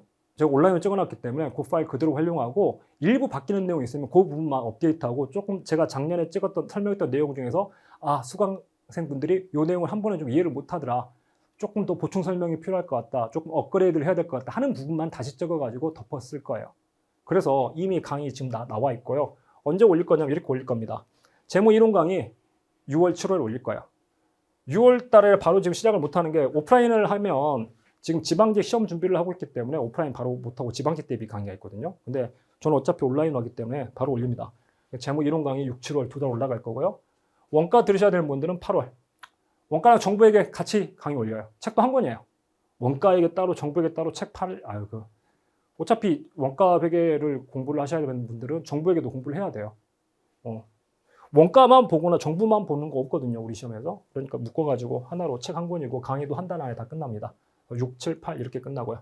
그러고 나서 이제 이론 강의 마치고 기출. 공타 기출이 9, 10월. 그래서 올해 기출 문제 업데이트 해가지고 9, 10월에 강의 이루어집니다. 그래서 9, 10월에. 핵심은 이겁니다. 말씀드린 핵심은 요거 들으시면 되고요. 그리고 양치기 보고는 모의고사는 제가 11월에 올리긴 할 거예요. 11월에 올리긴 하는데 근데 그러니까 여기까지 들으면 강의 들으면 다 끝나는 거예요. 회계학 강의를 앞에 이렇게 빨리 빼줘야 돼요. 왜 그러냐면 여러분 세법도 공부해야 되잖아요. 세법이 뒤에 공부할 내용이 좀 많거든요. 세법 강의가 좀 늦게 시작하고 그다음 세법은 또 1월 달에 개정되면 개정세법까지 공부를 해야 돼서 그리고 세법 중에서 특히 이제 법인세 같은 경우에는 회계를 내용을 알아야지 조금 더 알아보기가 쉽기 때문에 물론 회계 모른다고 공부 못하는 건 아니지만 회계 내용을 알고 법인세를 들으면 조금 더 쉬워요. 그래서 회계가 진도를 이렇게 빨리 빼줘야 세법까지 같이 연결해가지고 볼 수 있거든요. 그래서 제가 빨리 해가지고 강의는 10월까지 마무리를 지을 겁니다. 그러고 난 다음에 제가 권해드리는 건요. 11월에 바로 모의고사가 아니라 여러분 11월, 12월은요. 기출을 회독하세요. 핵심이 이거라니까. 이거 정복하는 거라니까요. 강의 듣고 11월, 12월 달에 회독하세요. 회독. 그리고 1월 달에 모의고사 보시면 됩니다. 그래서 저는 근데 나는 좀 양치기 모의고사 빨리 보고 싶다 하시는 분들을 위해서 내가 강의는 11월에 오픈해 놓을 거야. 듣고 싶으시면 11월 들을 수 있는데 일반적으로는 11월, 12월에 공탁기출 회독하고 나서 1월 달에 양측이 모의고사 보면 됩니다. 1, 2월에 보고 시험은 4월에 있으니까요. 시험이 4월에 있으니까 충분히 시간이 있거든요. 근데 1월 달 가면 이제 세법 해야 되니까 세법 때문에 회계학에 투입할 수 있는 시간이 많이 줄어들 거예요. 그래서 여기서 충분히 끌어올려놔야 됩니다. 회계학을 한번 올려놓으면 궤도 올려놓으면 쭉 유지가 되거든요. 그래서 올려놓고 양측이 모의고사 2는 원래 이제 지방직 전에 보라는 내용인데 혹시나 나는 국가직에 올인하고 싶다. 그래서 국가직 전에 모의고사 하나 더 보고 싶다 하시는 분 계실 수 있으니까 양측이 모의고사도 저는 1월에 올려놓긴 할 거예요. 개인적으로는 4월 국가직 끝나고 일반 쪽은 듣는데 그래서 이 괄호 안에 쳐놓은 것처럼 11, 12월은 공탁기출 회독하고 1월 달에 양측이 모의고사 1, 4월 달에 국가직 끝나면 양측이 모의고사 2 이렇게 듣기를 권하지만 혹시나 자기가 빨리 듣고 싶으신 분들 나는 지방직 안 보고 국가직만 올인할 거라서 모의고사 50회 풀어보고 들어갈 거야 하시는 분들을 위해서 11월, 1월 달에 올려놓을 겁니다. 자기 스케줄에 맞춰가지고 아까 말한 내가 시험을 위해서 얼마 정도 시간을 투입할 수 있는지 따져가지고 그 투입 시간 안에 배분을 하세요. 자. 그리고 양측이 모의고사 3는 재시생분들을 위한 거고 이건 12월 달에 제가 오픈할 겁니다. 12월 달. 그래서 재시 하시는 분들은 작년에 양측이 모의고사 1, 2를 다 풀어보신 분들이에요. 재시라기보다 양측 모의고사 1, 2를 다 풀어보신 분들은 올해 12월 달에 나오는 3 한 번 더 풀어보시고요. 자, 처음 회계학 강의를 들으신 분, 아예 나는 회계학이라는 걸 배워본 적도 없다. 회계가 뭔지 차변 대변이 뭔지도 모른다 하시는 분은요. 생초보 강의가 있습니다. 이 생초보 강의는 작년에 찍어놓았던 거 업데이트 안 할 거예요. 그냥 그대로 작년 거 들으시면 돼요. 교재 없어요. 교재도 없거든요. 그냥 자료 있습니다. 자료 가지고 들으시면 돼요. 강의도 16시간이면 됩니다. 16시간. 16시간 강의니까요. 사실 이 생초보 내용이 시험에 나오진 않거든요. 그냥 너무 모르니까 이 내용을 이해하기에도 어려우니까 이것부터 듣고 들어야지 이 내용이 이해되고 이걸 들어야지 문제가 풀리니까. 우리 목적지는 결국 이겁니다. 이거. 자, 그래서 아예 회계학 수업이라는 걸 한 번도 들어본 적도 없고 차변 대변이 뭔지도 모른다 하시는 분들은 생초보부터 들으시고요. 그 다음에 7급 준비하시는 분들. 7급은요. 똑같이 오세요. 여기까지 똑같이 오세요. 이렇게. 재무 공부하셔야 되고 원가 정보 공부하셔야 되고 기출 양측이 똑같이 하십시오. 그리고 뭐 하냐면요. 7급 심화. 제가 따로 강의를 올립니다. 7급 심화에는 기본 이론에서 다루지 않았던 이건 기본적으로 9급 대비거든요. 요걸 가지고 7급까지 대비하겠다 그러면 여기 커리큘럼 막 늘어나면서 9급 공부하신 분들한테는 손해예요. 그래서 뭐냐면 7급 준비하시는 분들은 이론 심화 내용 그 다음에 7급 기출문제 중에서 쉬운 7급 기출문제는 이 공탁기출 안에 들어있지만 어려운 7급 기출문제는 빠져 있어요. 그 기출. 그리고 7급 대비 모의고사까지 진행을 할 겁니다. 그래서 7급 준비하시는 분들은 양측이 1에서 이렇게 넘어오셔도 되고 아니면 시간 여유가 있다. 회계학 공부 투입 많이 할 수 있다. 그럼 양측이 2까지 풀어보고 넘어오셔도 되는데 어쨌거나 7급 심화 과정을 내년 3월, 4월 이제 시험이 이제 가을에 있으니까 내년 3월, 4월에 7급 심화 과정 오픈합니다. 지금 이미 7급 심화 과정 오픈해서 지금 이번 달에 진행을 했거든요. 그래서 미리 들어도 돼요. 내년 내용 크게 바뀌는 거 없습니다. 미리 들어도 되고 어쨌거나 내년 2024년 시험 전에는 3, 4월에 7급 심화 과정이 올라가니까 요 스케줄을 참고하셔가지고 본인 공부 계획을 쭉 세우시기 바랍니다. 나는 다른 시험 준비로 공부를 해본 적이 있다. 아까도 말씀드렸지만 다른 자격증 준비를 해본 적이 있다. 아니면 나는 다른 강사 작년에 풀커리를 들어본 적이 있다. 그 11개짜리 풀커리가 됐든 어쨌든 그런 강의를 들어본 적이 있다 하시는 분은요. 요 가운데 걸로 끝내세요. 공탁기출 강의 듣고 모의고사 풀어오십시오. 제가 사실 전학생이라고 그러거든요. 다른 강사 듣다가 전학 오신 분들을 일괄적으로 이렇게 들으십시오라고 말씀을 못 드리는 게 요 다른 강사 커리가 다 달라요. 요 다른 강사 아까 말한 막 방대한 커리큘럼을 다른 강사한테 듣고 온 경우가 있고 아니면 저보다 훨씬 간단한 80점만 맞자 해서 간단한 커리큘럼을 듣고 오는 경우도 있어요. 근데 여기에 따라서 어떻게 하라고 다르거든요. 근데 그분들이 어떻게 여러분이 들었던 다른 강사가 어떻게 했는지 100% 확신할 수 없기 때문에 어떻게 하셔야 되냐면요. 일단 이걸 들으세요. 이걸 듣고 듣다가 부족한 부분만 이론 강의로 보충을 하세요. 그래서 재시생 아니면 전학생분들은 그리고 다른 시험 준비를 해보신 분들은 이 가운데 거 위주로 하시고요. 그렇지 않고 나는 이제 수험 공부, 수험 회계학을 처음 한다 하시는 분은 이렇게 이론 강의까지 해가지고 아까 말씀드린 강의 시간 한 200시간이면 됩니다. 이렇게 들으시고요. 아예 회계를 공부해 본 적이 없다 그러면 생초보를 붙이시고 7급은 7급 심화를 붙이시고 이렇게 진행을 하십시오. 강의력, 그래, 강의력도 중요하죠. 제가 강의력에 대한 설명을 생략했어요. 강의력보다 훨씬 중요한 게 합격률이라서 합격률을 생략을 했는데요. 강의력 좋대요. 잘한대요. 이거 제가 하는 얘기가 아니라 수험생들이 올려주신 거예요. 이게 뭐가 있냐면 그 별별 선생이라는 사이트가 있어요. 별별 선생. 별별 선생은 뭐냐면요. 강의 후기들 보면 알바생들이 강의 올리는 경우 많잖아요. 여러 가지 문제도 되고. 저는 뭐 알바한테 줄 돈도 없습니다. 알바 줄 돈 있으면 그거 가지고 여러분 책 사줄 거예요, 차라리. 그래서 여기 별별 선생은 뭐냐면 이렇게 알바생들이 올리는 후기 말고 진짜 후기들만 모아가지고 강사를 평가해보자 하는 사이트예요. 그래서 여기다 후기 올리려면요, 막 검증을 한다고 그러더라고요. 이 사람이 알바생인지 아닌지 다 검증을 하게끔 해가지고 그래서 올라온 사이트인데요. 거기에 회계학 강사들 11명에 대한 평점이 올라와 있더라고요. 이게 지금 제가 그 회계학 강의하시는 11분들 평점 순서대로 나열한 겁니다. 첫 번째 사경이 제일 높아요. 9.5입니다. 여러분이 알고 있는 1타 강사분들, 그런 분들 평점 훨씬 낮아요. 제가 매긴 거 아니고 강의를 들으신 분들이 이렇게 매겼다고요. 제가 이걸 가지고 제가 강의 제일 잘합니다. 저한테 들으세요. 자랑할 수도 있지만 그게 중요한 게 아니기 때문에. 강의 잘하면 뭐예요? 합격 못하면 의미 없잖아요. 그래서 합격률이 더 중요하기 때문에 합격률을 보였던 거지 강의력이 나빠가지고 합격률을 자랑한 거 아니에요. 합격률 높게 나오고요. 후기 참고해보세요. 뭐 이런 후기들. 자, 여러분 나 회계 비중공전대 합격할 수 있을까요? 이런 궁금증들 있으시잖아요. 여러분 선배들 어떻게 했는지 보시라고요. 이거 합격 수기거든요. 이분 쓰신 내용 뭐냐면요. 저는 실업계 고등학교 나와서 인문 과목은 공부를 거의 하지 않았고 수능 시험도 쳐본 적이 없습니다.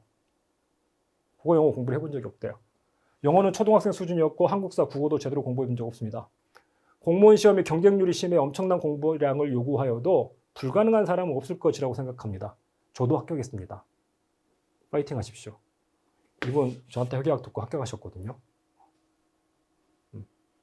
밑에 이분 이제 재작년 처음 2021년 재작년에 7월 달에 올렸는데 군인이었어요. 현재 군 복무 중인, 직업군인 말고 군 복무 중인데 군 복무.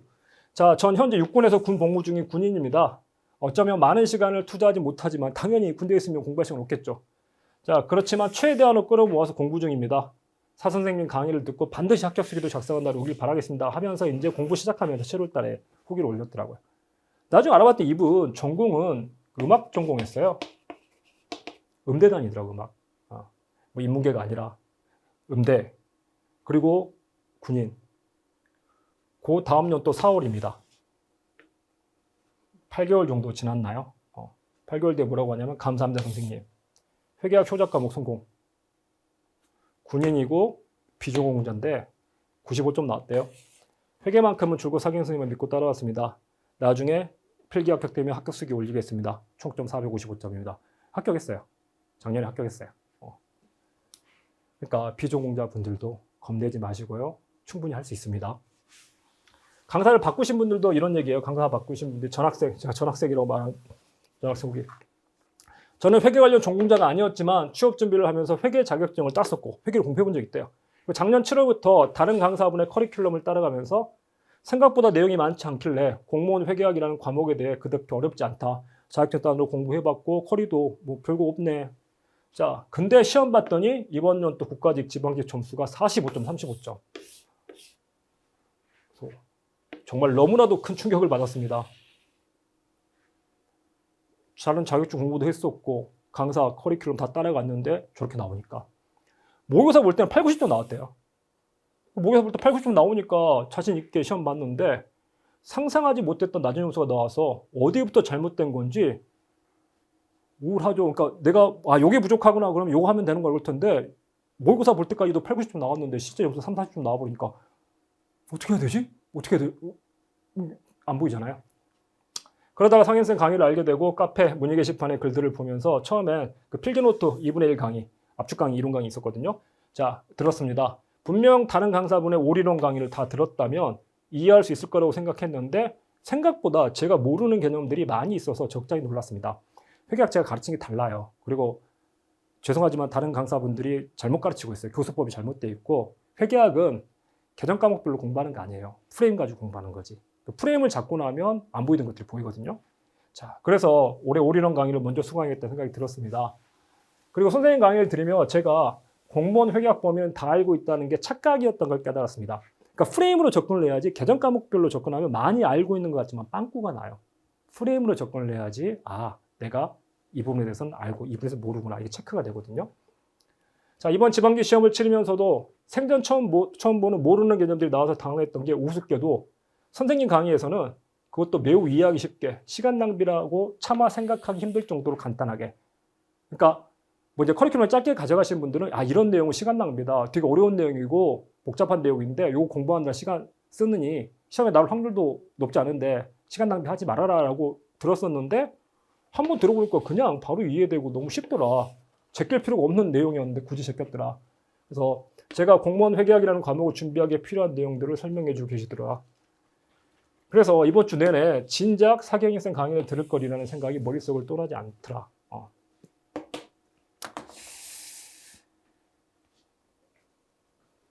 자기 자랑 같아가지고 그래서 카페 가가지고 먼저 여러분 공부하셨던 분들 카페도 있고 아니면 거기 공단계 홈페이지도 후기 올라와 있으니까 거기 가서 후기들 한번 봐보세요. 어떤 반응들인지 참고를 해보시고 그래서 계속 말씀드리지만 저한테 꼭 들으시지 않으셔도 됩니다. 자기랑 안 맞으면 저한테 안 들었으면 좋겠어요. 저는 진짜로. 저는 중요한 게 합격률이라니까요. 저랑 안 맞는 사람이 와가지고 떨어지면 내 합격률이 떨어지잖아요. 저한테 들어가지고 합격할 사람만 들었으면 좋겠어요. 그러니까 저랑 맞아야 되고 첫 번째 아까 말씀드린 오프라인 강의를 들어야 되시는 분은 저한테 들으시면 안 됩니다. 저 오프라인 강의 안 해요. 오프라인 강의 안 하고 다 떠먹여 주길 바라는 사람. 나는 가만히 뒷짐지고 입만 벌리고 있을 테니까 다 떠먹여 주세요 하시는 분들은 저한테 듣지 마세요. 안 떠먹여 줘요. 여러분이 시험에 붙어야 되는데 왜 제가 떠먹여 줘요? 여러분이 공부해야 돼요. 그래서 그런 부분에서는 친절하지도 않아요. 이런 거 해주세요, 저런 거 해주세요 다 해주지 않아요. 왜? 여러분이 해야 돼요. 여러분이 해야 될 거 강사한테 넘기면 강사가 공부하는 거지. 그러니까 합격률이 안 나오는 거예요. 그렇게 강사가 풀커리를 만들어가지고 나를 위해서 열심히 해주는 것 같은데도 불구하고 나는 떨어진다고. 왜? 강사가 열심히 했지 내가 열심히 하지 않았으니까. 그래서 본인하고 맞는지 판단하시고 들으시기 바랍니다. 자, 우리 마지막으로 제가 이 말씀 드릴게요. 제가 되게 좋아하는 얘기예요. 합격하지 못한 사람 많아요. 우리 시험 경쟁률 자체가 옛날보다 낮아졌긴 하지만 그래도 10대 1. 결시생 빼면 그래도 8대 1. 8분의 1.